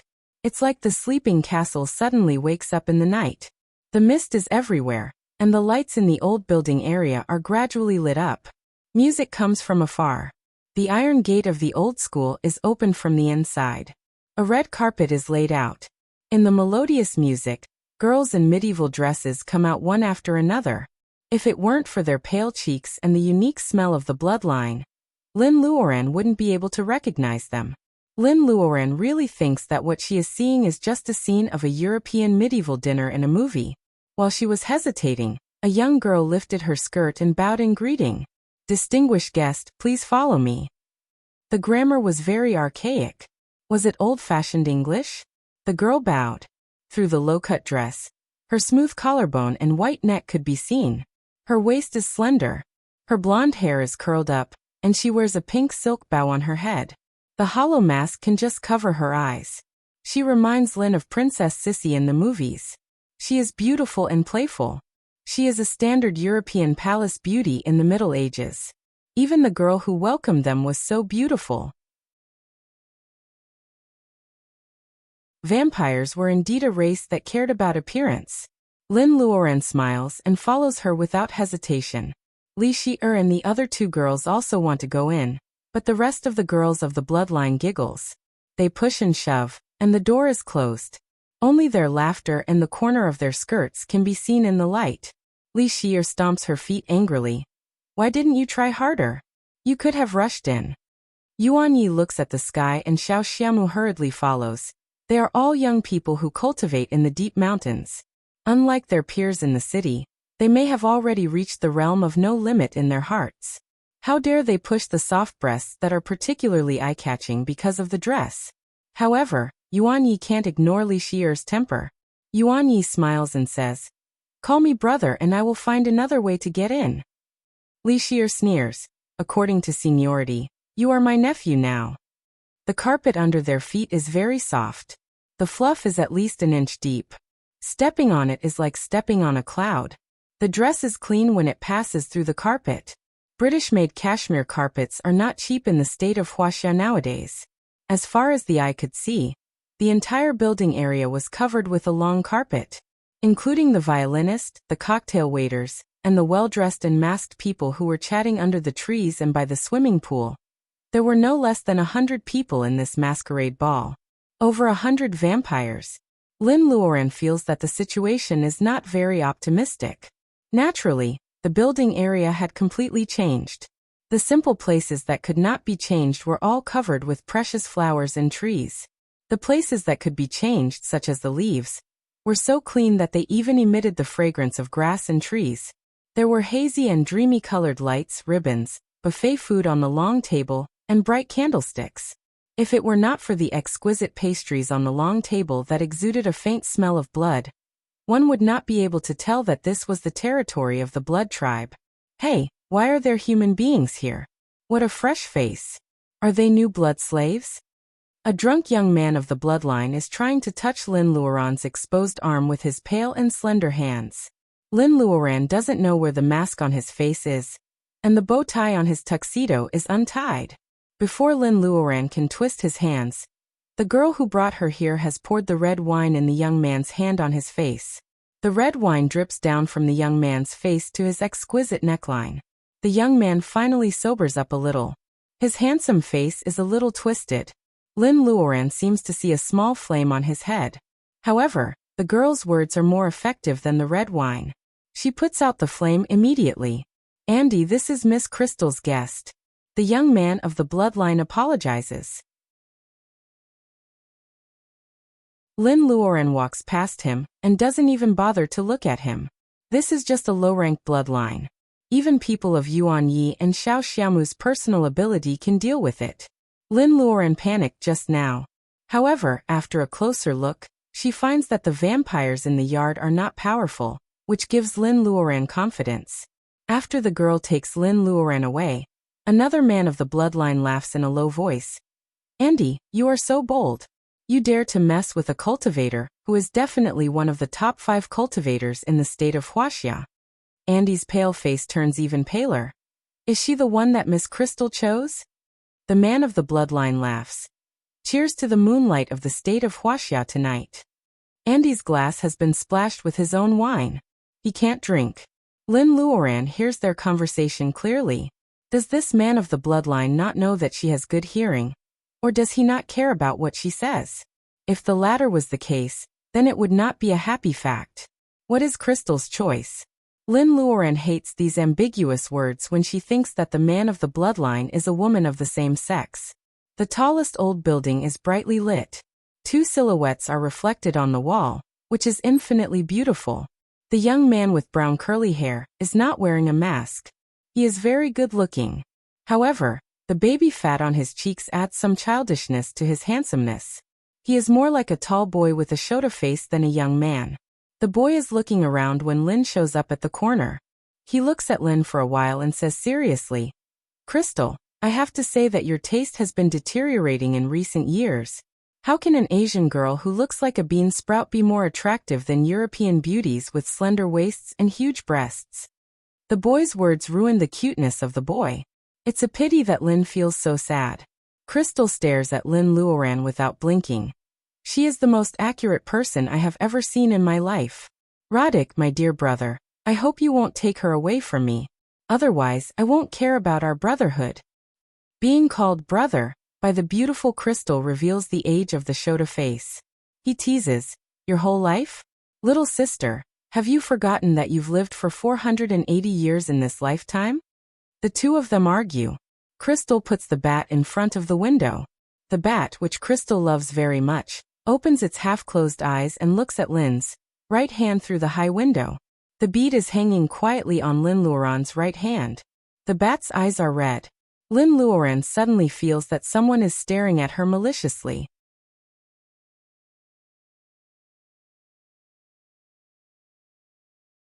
Chapter 258. That damn bat. It's not an ordinary bat. The fire phoenix screams in the space. Lin Luoran nods. Yes. Aren't you worried? What it could sense was definitely not something simple. The bat couldn't sense it because there was a spatial barrier. Speaking of which, he should be in existence from the same era as it, so how could he still be alive today? Lin Luoran admits honestly, I am worried. Don't worry. Fire Phoenix is furious. It ignores Lin Luoran and cuts off contact with her. Of course he's worried. He's worried that Crystal, the psycho, is here with bad intentions. He's worried that she might hurt the kids. Honorable guest, if you go upstairs, you will see my master. The vampire girl brought her downstairs, but she didn't go any further. Instead, she gathered her skirt and retreated. The old wooden stairs creak when Lin steps on them. Is this the former library of the textile college? Who knew? The building was very tall. She walked all the way to the 8th floor before she saw a door that was unlatched. Dim yellow light shone from inside. She stepped forward and pushed the door open. Crystal is still the same. Her hair is shinier and her cheeks are a little rosy. She is in high spirits. However, Lin Luoran does not pay attention to the vampire's appearance. For years ago, the vampire might not be able to defeat Wen Guanjing without the help of the ring. Looking at her now, Lin Luoran can feel the raging smell of blood. The vampire is powerful. Her level of cultivation is the same as Lin Luoran's. In fact, the vampire is even more powerful. If he relies on the space, what does Crystal rely on? Could it be the bat that Fire Phoenix is afraid of? Lin Luoran thinks about all these thoughts. Then she looks at the other man of the bloodline. Dana has slightly curly chestnut-colored hair and a high nose. Lin Luoran is surprised. The vampire family is not like the family of human beings. Who is this vampire? Crystal smiles. As Lin's personal ability improves, her blood is full of Reiki. Riddick can't help but want to kiss her. Oh my lady, you are definitely the most beautiful oriental woman I have ever seen. Lin Luoran looks down and ignores him. Crystal giggles. This is my brother. You can call him Riddick. Of course, you Chinese may be more used to the name Riddick. Where is he? Crystal shrugs. The moonlight is so beautiful. Let's not talk about such boring things. I brought the red wine from the UK. Won't you come and have a drink? Crystal points to a long dining table behind her. The table is covered with a gorgeous lace tablecloth, brass candlesticks, silver tableware, and goblets glittering like crystals in the candlelight. A rose bouquet with dew on it is placed in the middle of the table. The one missing is the same as the one Lin Luoran held earlier. Riddick pulls out a chair for Lin Luoran like a gentleman even though he has been snubbed. What the hell were these two siblings up to? It seems that if she doesn't drink with them, they won't talk about Luodong and Huang Weijian. Lin Luoran was going to force them, but the bat is here. Lin Luoran has to do as the host says, so she sits down casually. Are you going to treat me to some dessert made with human blood? I'm sorry, but I don't like it. Crystal smiles brightly. Of course not. Apart from blood, the only thing we can drink is wine. Of course, we will treat you to a drink. She claps her hands and the door opens silently. A Chinese woman comes in with a wine cabinet. There are delicate desserts and steaks on the cabinet. Lin Luoran looks at the food. The food is not mixed with blood. The Chinese woman who is pushing the cart is also a human, not a member of the bloodline. She is so docile that Lin Luoran finds her familiar. Seeing that the woman is pouring wine, Lin Luoran suddenly remembers that this woman was in a very popular TV series a few years ago. She played the role of a good wife and mother. Baojia laughed at her for being so similar to Lin Luoran. Why is she here? Lin Luoran remembers that this star used to be popular. How did she end up being a servant of the bloodline? Lin Luoran stays calm. It's not the time for her to explode. Crystal seems to know what she is thinking. You think we forced her to do this, don't you? Lin Luoran doesn't answer, which makes the star panic. Master didn't force me. Master, please don't drive me away. Lin Luoran swirls the wine in her glass and takes a sip. The sweetness lingers in her mouth. The wine is indeed good. As for the female star who wants to be a servant, Lin Luoran doesn't even look at her. Crystal seems to be determined to irritate Lin Luoran. She asks the female star to roll up her sleeves in front of Lin Luoran. There are 2 teeth marks on Lin Luoran's pale wrist. Crystal puts the wrist to her mouth and bites hard. Lin Luoran can hear the sound of blood being sucked. Riddick cuts a special steak with a knife and puts it in his mouth. After eating elegantly, he explains, "This lady has volunteered to be a blood slave of the bloodline." Lin Luoran raises her eyebrows. Oh! The female star's blood was sucked out, and her face had a hallucinatory look as if she was high on drugs. With the moonlight pouring into the room through the window and the flickering candlelight, there was a kind of seductive and breathtaking ghostly feeling. However, Lin Luoran's attitude is so perfunctory that Crystal loses interest in her performance. Lin Luoran sends the female star away, wipes the blood on the corner of her mouth, and looks at Riddick. Riddick looks more interested. He starts to understand that this female cultivator from the state of Wuxia is different from others. Some women are like daisies, which need to be taken care of.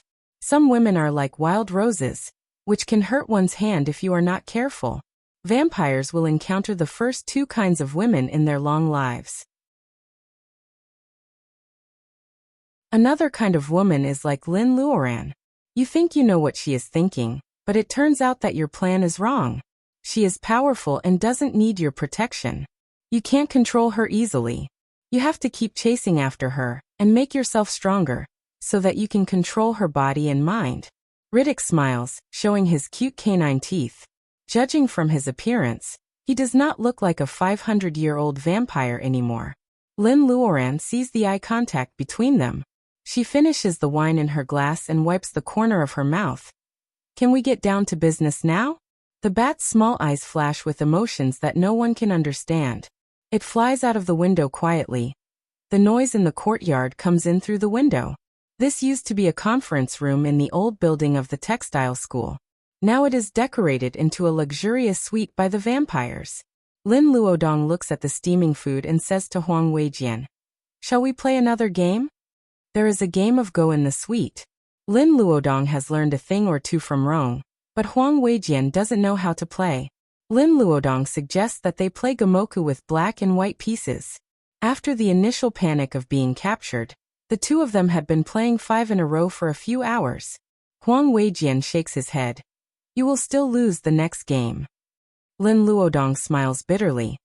"Then what should I do? If I don't divert my attention, I will be tempted by the steaming food. You said that I can't eat it." The boy seems to be very distressed. Huang Weijian says again, "They are all monsters. The food is made of human blood. You can't eat it." Lin Luodong wails. "Monsters?" He doesn't believe it at first. This is the suburb of our city. How can there be foreign monsters in the courtyard? However, when he tries to communicate with the blonde man who guards them, the blonde man shows his fangs and Lin Luodong shuts up. Lin Luodong thinks that monsters are like Goldie and the cyan little fox. Huang Weijian said that they eat people. Huang Weijian doesn't want to play chess with him. Lin Luodong sighs and rolls around on the sofa, not caring about his image. "Lin Luodong, we are caught by monsters. Aren't you afraid?" Lin Luodong is from a family of cultivators. Even though he has no ability, he is still so bold. Huang Weijian is surprised by Lin Luodong's carelessness and boldness. Lin Luodong stretches, "Of course I am. But I know that my sister will come to save me, so I am not afraid." Huang Weijian, what about you? Last time, you were able to deal with the snake. There is only one monster guarding us. Can't you deal with it? Why don't you run away? Huang Weijian doesn't say anything. He wants to say that Lin Luodong can't run away. However, he still hopes that Lin Luodong's sister will come to save him. What about the old man who has been missing for a year? He always brags about his abilities. Will he come to save him? Outside the window, There is a tall osmanthus tree with an intoxicating fragrance. Suddenly, the branches shake abnormally. Someone is coming. Lin Luodong is happy. Huang Weijian points at the door and shushes him.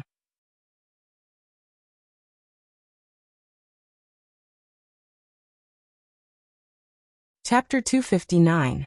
A transparent fishing line quietly extended into the room from the window. She avoids Luodong's face and goes through the room. The fishing line is thin, long, and translucent. If Luodong and Luodong didn't look out of the window, they wouldn't have noticed it. Huang looks at Luodong's face and guesses that Luodong probably knows who is coming. He is a little discouraged. It seems that it is not his grandfather. The fishing line is long and it slips out of the door. After a while, they hear the bloodline moaning outside the door. Then it is silent. It must be tied up. Luodong stares out of the window.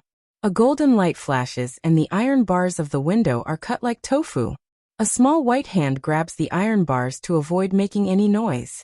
Li Xier sticks her head out of the window and waves to them. The shadow of the laurel is swaying. The courtyard where the bloodline is having a party is not far away. Li Xier sneaks in quietly. She is not only brave, but also successful. Even Luodong is surprised. Sister Shi is famous for being muddle-headed. When Yuan Yi also sticks his head out of the window, Luodong immediately understands. Is it because of the new apprentice of his sister? Yuan Yi waves to them. Luodong and Huang come to themselves and walk to the window. The window is not big. Yuan Yi jumps in and opens the door. The bloodline is tied up tightly. Somehow he has passed out. Yuan Yi nods to Li Xier.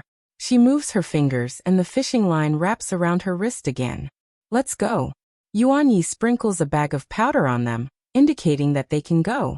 The fishing line flies out of Li Xier's wrist again and wraps around the bedpost in the room. She grabs Huang first, not Luodong. The teenager is surprised. Shouldn't she save Luodong first? However, Li Xier grabs his wrist and jumps down from the 5th floor with the fishing line. The wind whistles on Huang Weijian's face, mixed with the fragrance of bay. Those monsters are having a party in the yard. Huang Weijian can smell the disgusting smell between the tall flowering trees. Monsters are supposed to have sensitive senses. How come they don't notice the two people who are just a few steps away? Perhaps it was because of that bag of strange powder? While Huang Weijian is thinking, Li Xier grabs him and swings him out of the high wall.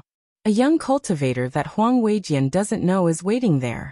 Li Xier puts him down and jumps back into the wall again.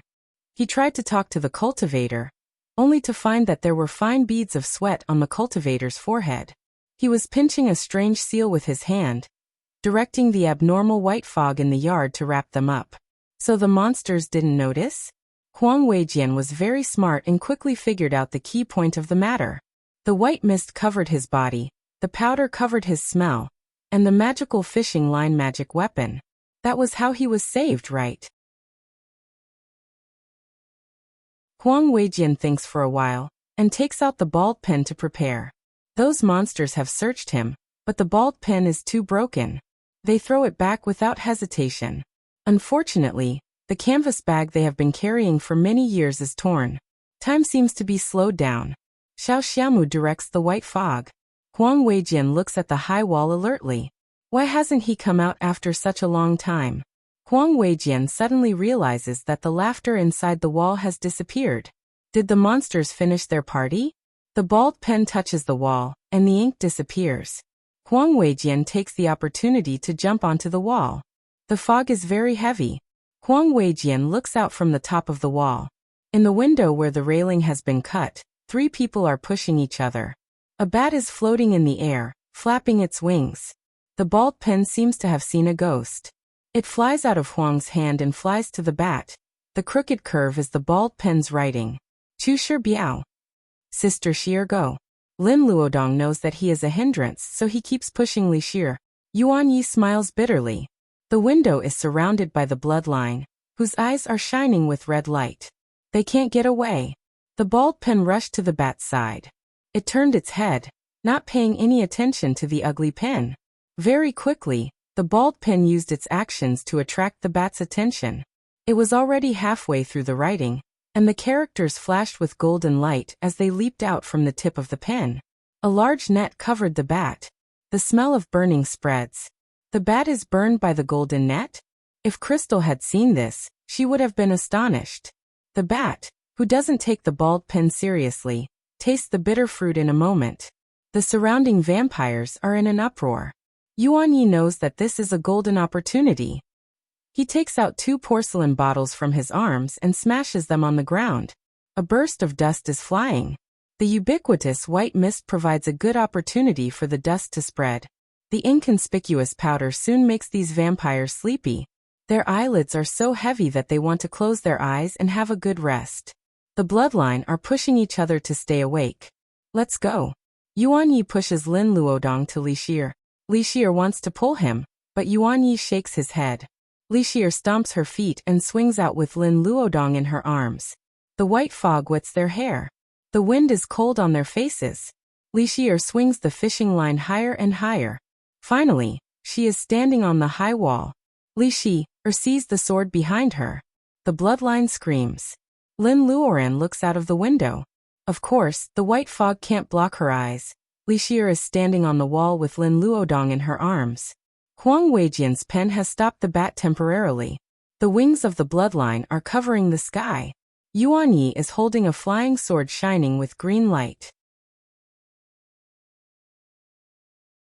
He is cutting the black wings of the bloodline. Nonsense, Lin Luoran says in a low voice. However, there is a faint smile on her lips. How did the 3 of them get to the yard? Crystal's face pops up from the side. Is this your apprentice in terms of the relationship between you and Wuxia? He is not that powerful. Lin Luoran smiles. Among the 3 of them, Li Shi'er's personal ability is higher. It is already beyond her expectation that she can get to the yard and save people. Xiao Xiaomu is too young. As for Li Shi'er, her personal ability is not related to her brain. Is it him? Yuan Yi. Lin Luoran looks at Yuan Yi, who is fighting with the bloodline. Yuan Yi is calm and he has improved his personal ability. He should be a good helper. The bloodline is about to pull Li Shi'er and Lin Luoran to the wall. Lin Luoran moves her fingers slightly. A beam of fire comes out of her fingertips. The fire passes through layers of white fog and passes by the tip of a bloodline's nose. The bloodline is so hot that he flies backward. Fire is the only thing that can end the immortality of the bloodline.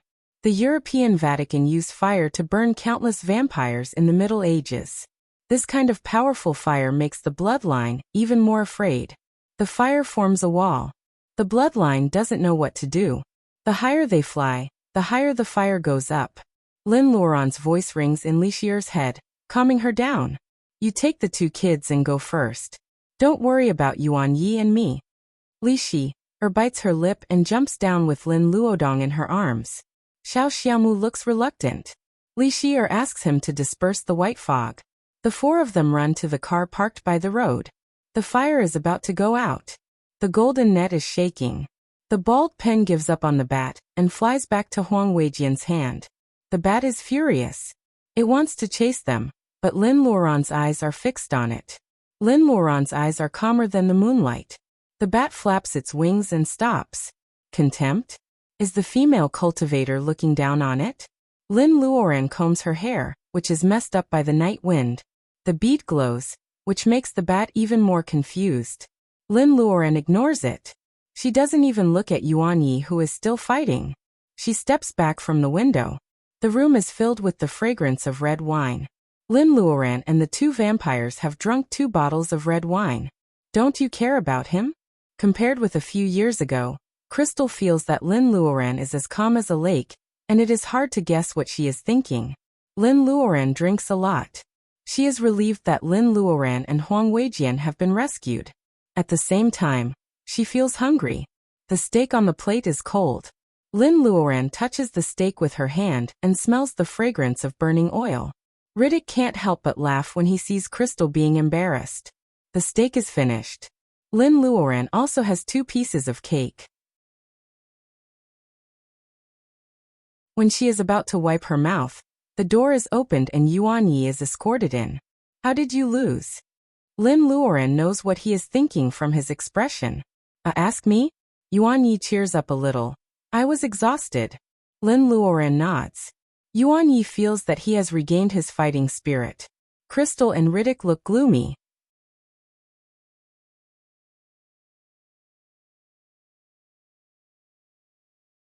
Chapter 260.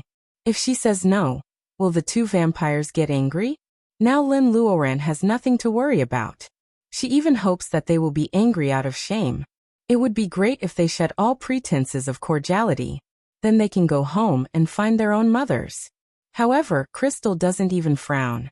She raises her eyebrows and says, "We have the technology in Europe. You can provide the formula. A pharmaceutical factory that can monopolize the world market. Are you sure you don't want to consider it?" Monopolize the world market? Lin Luoran's dream has never been this. If monopolizing the world market means leaking the formula left by the ancestors to foreign races with bad intentions, Lin Luoran is more willing to burn them down. If someone tells her to save the people of the world, she will just pick her ears. She drinks the water of the state of Wuxia, eats the rice of the state of Wuxia, and steps on the land of the state of Wuxia. She is weak and she has no energy to save other races. People say that the state of Wuxia is rich and supports the out-of-school children in Africa. What about the children of the state of Wuxia living in remote villages? Why don't other countries support them? When she was in college, a teacher who taught Mao Zedong thought Lin Luoran was a narrow-minded nationalist. Lin Luoran doesn't object at all.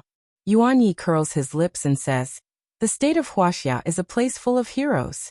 There are many talents who can refine medicine.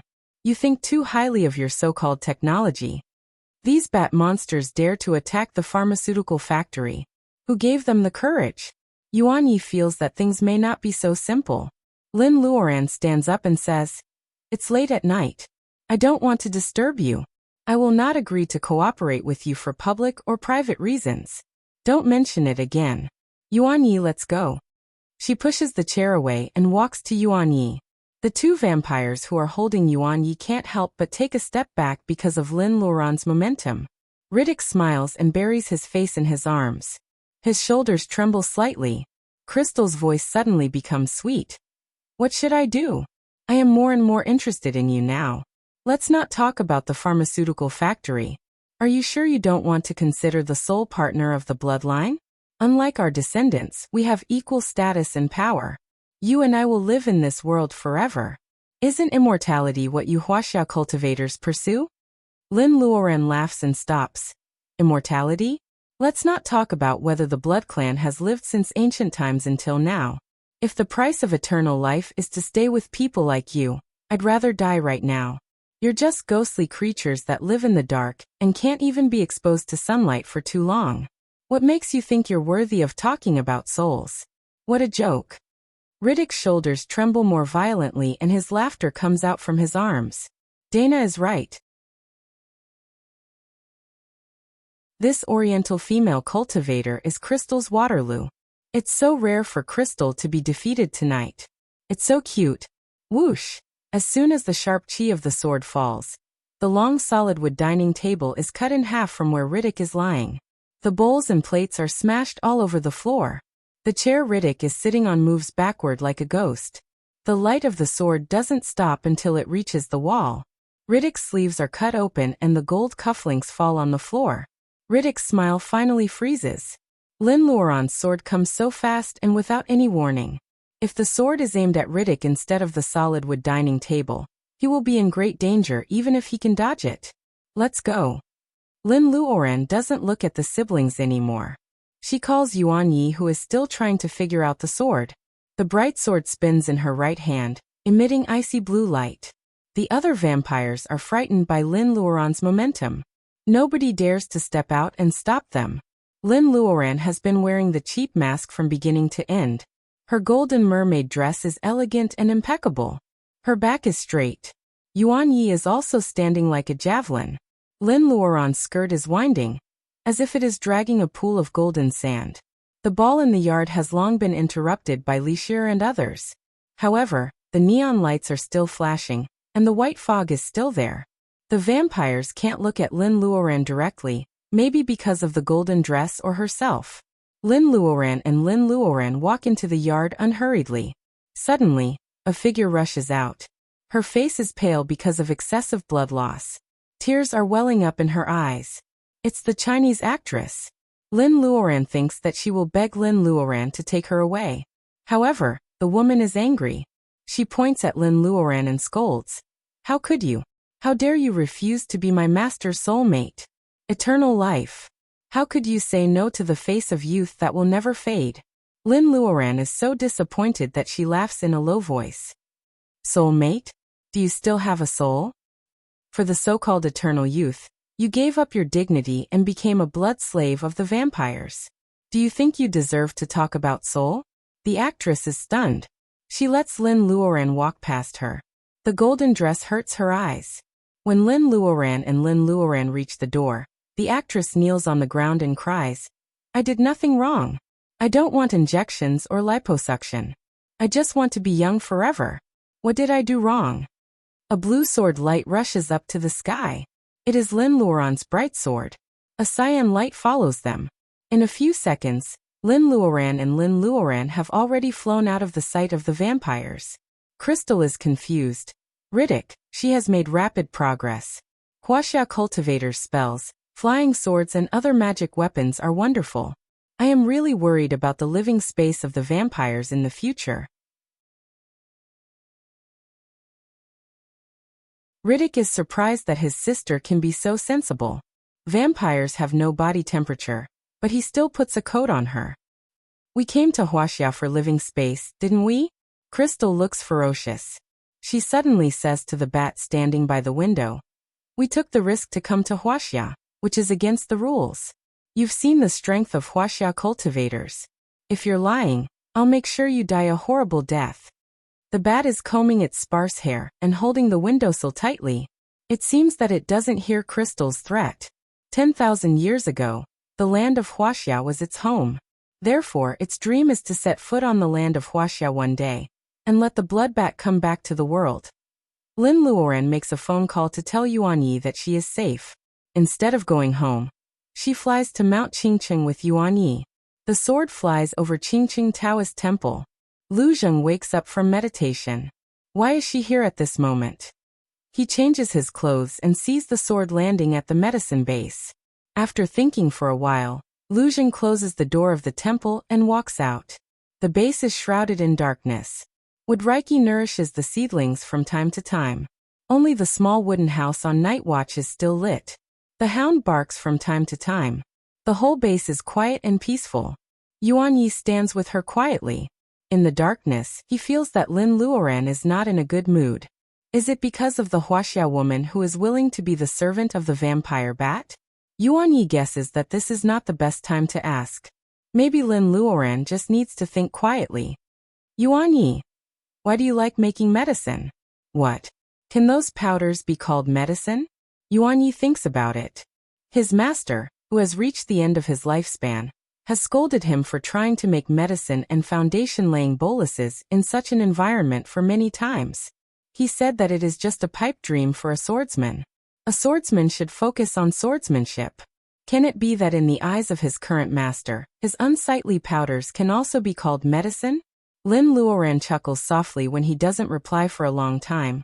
A few years ago, when I first started cultivation, I just wanted to make a fortune by being able to distinguish jade from stone. Later, I hoped that cultivation could strengthen my body. Then I laid foundation step by step. I was poor, ugly and had no education background. I could never go where I wanted to go and I couldn't afford what I wanted to buy. Who could have thought that in just a few years, I could fly around the world on a sword, eat food with Reiki, open a pharmaceutical factory, and attract the attention of alien races? Yuan Yi, I am not telling you these to show off. I just want to tell you that it is not a shameful thing to have a dream. It is not a shameful thing to have a dream.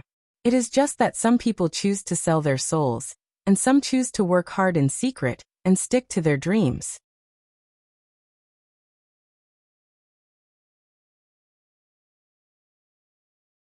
Chapter 261. With his excellent performance in the kidnapping incident, Yuan Yi is gradually accepted by the Lin family. Of course, Li Xier doesn't think so. She still remembers Yuan Yi, who always quarrels with her and bullies her for no reason. The rabbit fur, made by Lin Luoran, is finally delivered to Lin's house when the weather is obviously getting colder. 3 women play a drama. Li Shi'er is wearing a rabbit fur scarf, Mrs. Lin and Wang Miao are wearing coats, and Lucy is wearing a small jacket. They are chatting around the clothes. Yuan Yi and Zheng Tian meet, and they come to Lin's house together to report about the pharmaceutical factory. Grandmaster, we have mastered the prescriptions of boluses you gave us. However, we still need a lot of clinical trials to see if they are really effective. Yuan Yi takes out a tray with pills of different colors and sizes on it. It will take at least a few years for Lin Luoran to develop the base without cheating. Before that, she can only buy raw materials.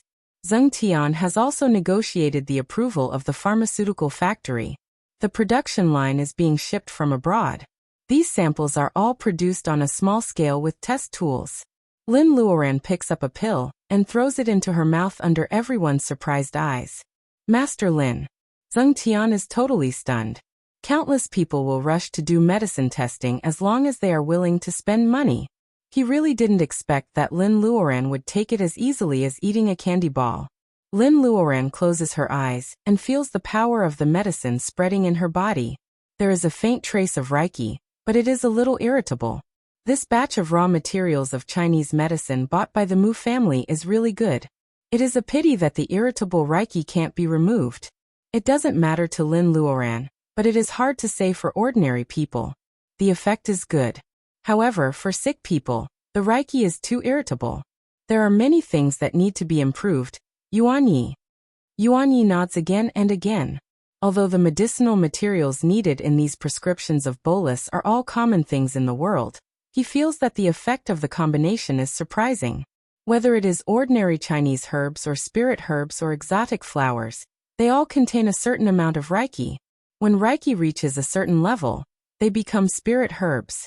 The violent Reiki of the medicinal powder extracted from these prescriptions of bolus reaches a state of balance. This is simply amazing in today's era. Yuan Yi immediately knows the value of these seemingly ordinary prescriptions of boluses. In his mind, Lin Luoran once sold boluses to the world of cultivation. How did she make them? Is it because of a batch of special prescriptions of boluses like this? Yuan Yi feels that he has come into contact with the core secrets of the Lin family. While feeling anxious, he also feels that the responsibility on his shoulders is heavier. He is already on the side of the Lin family. Keeping the Grandmaster's secret is also keeping himself. Yuan Yi secretly makes up his mind that he must keep the prescription of bolus firmly in his hands, and not let outsiders know it. In fact, Lin Luoran doesn't have any special prescriptions of boluses. The prescriptions of boluses she gives to Yuan Yi are all from the incomplete medicine book handed down by the Lin family. However, Yuan Yi misunderstands her. Lin Luoran doesn't know what he is thinking, so she can't explain it. Yuan Yi is very talented. Since he gives Yuan Yi the main medicines in the early stage, Lin Luoran will only give him suggestions at most. She won't force him to do anything. She has something more urgent to deal with.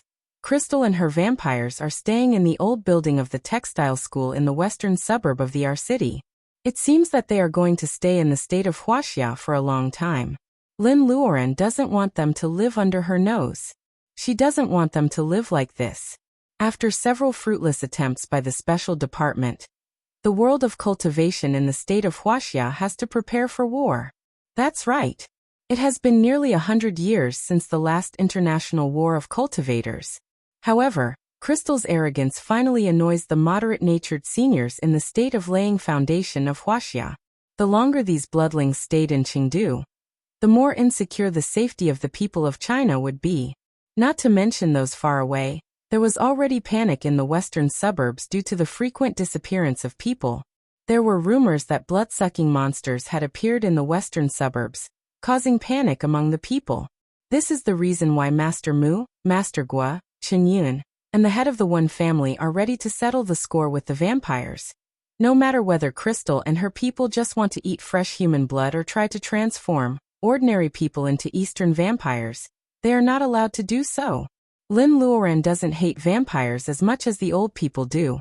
However, when she thinks about the fact that these half-human, half-monster monsters will appear in our city or even the entire state of Wuxia in the future, and that the state of Wuxia is suppressed by the Vatican, the fear and chaos among ordinary people will be inevitable.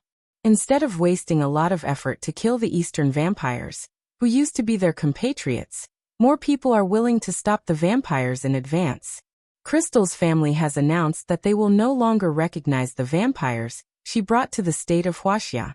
The female vampire doesn't care, so Lin Luoran can do nothing about it. The state of Wuxia cannot be touched.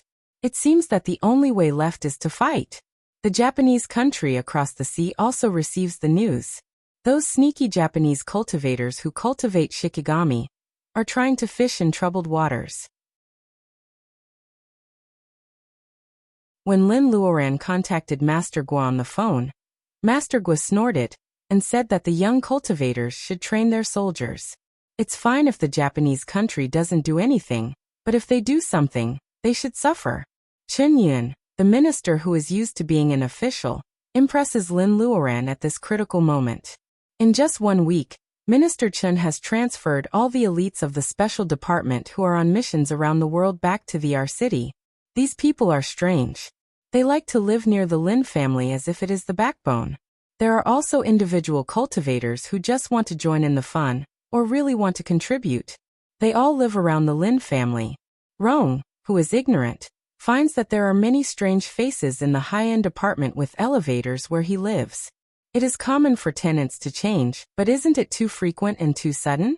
Lu Zheng also hangs out at the Lin family's house. The growth of the soul wood is at a critical moment. Baojia's name is more important to Lin Luoran.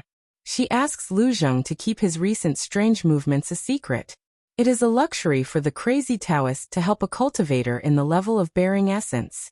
Lin Luoran doesn't want to interrupt the growth of the soul wood, and the crazy Taoist who is in closed-door meditation. There is a kind of replenishing chi bolus at the middle rank of the grade 1 which can instantly replenish a lot of Reiki. Lin Luoran has made several batches of it. Before the war, she has been making bolus non-stop. If it weren't for something important today, she wouldn't have the time to talk about clothes with everyone. Lin Luoran looks at the island in the backyard.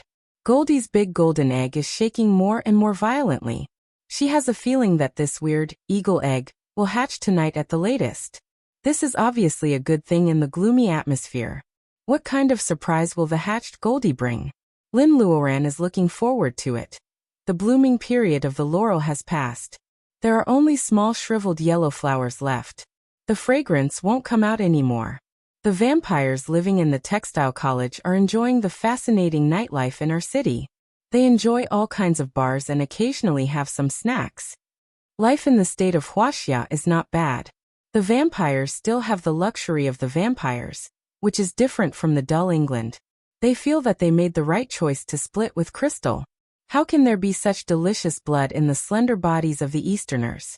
The blood breeds had long since thrown the ban on developing Eastern descendants to the back of their minds, and were immersed in the joy of fresh blood. A basement has been excavated under the textile college. There is a faint moan. A pregnant Chinese woman is sweating because of the pain. Under her, the whole mattress is wet with amniotic fluid. She is on the verge of giving birth. Please take me to the hospital. Please save my baby. Motherly love helps the pregnant woman overcome the pain with her willpower. She turns over and grabs the leg of Crystal's trousers. The pregnant woman can feel the cold skin of the foreign woman through the cloth, but she doesn't have time to think. It has been more than a month since these foreigners took her here. She doesn't know what they want. Every day they treat them. Yes, she is not the only one who is taken here. They treat them well. They only keep them in this dark basement. They don't ask for ransom from their families, nor do they want to kill them. They just keep them trapped like this. In desperation, the pregnant woman grabs the leg of Crystal's trousers to ask for help. Is she going to give birth? Crystal frowns. She doesn't like the dirty air in the basement because there are too many people locked in here. The female bloodline with blue eyes answers respectfully. Miss Crystal, to be exact, she is going to hatch. If Lin Luoran were here, she would recognize the voice of this doll-like European girl. It is Princess Qianqian, who led Lin into the ball that day. Hearing that the baby is going to hatch, Crystal relaxes her frown. She has been waiting for this moment for a long time. She even took the initiative to bend down and hold the pregnant woman's hand. In Chinese with a curly accent, she said, "Don't be afraid. You'll be fine. After you give birth, we'll let you go home and give you a lot of compensation. You have to believe in yourself. You'll definitely be able to give birth smoothly." The pregnant woman is just a farm woman. Crystal and the others have been talking in English. She doesn't understand that they use the word hatch to describe the baby. However, because of Crystal's comforting words, the pregnant woman feels grateful and trusts the foreign woman who is holding her hand. Though Crystal's hand is cold, it gives the pregnant woman hope. The pregnant woman holds Crystal's hand tightly. The sharp pain in her lower body soon drowns her. In her half-conscious state, the pregnant woman hears the foreign woman saying in Chinese with an accent, "Come on, you can do it. You will be a good mother. Baby, my baby." After an unknown amount of time, the pregnant woman felt something being squeezed out from her lower body. She was already exhausted. Hearing the baby's cry, she finally couldn't take it anymore.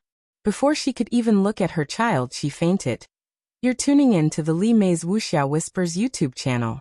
We're so grateful for your support, and don't forget to subscribe to join us on this incredible journey through captivating stories. Your generosity through donations truly makes a world of difference, as it's the primary source of revenue that allows me to expand and enhance this channel for you. Thank you from the bottom of my heart for being a part of this adventure.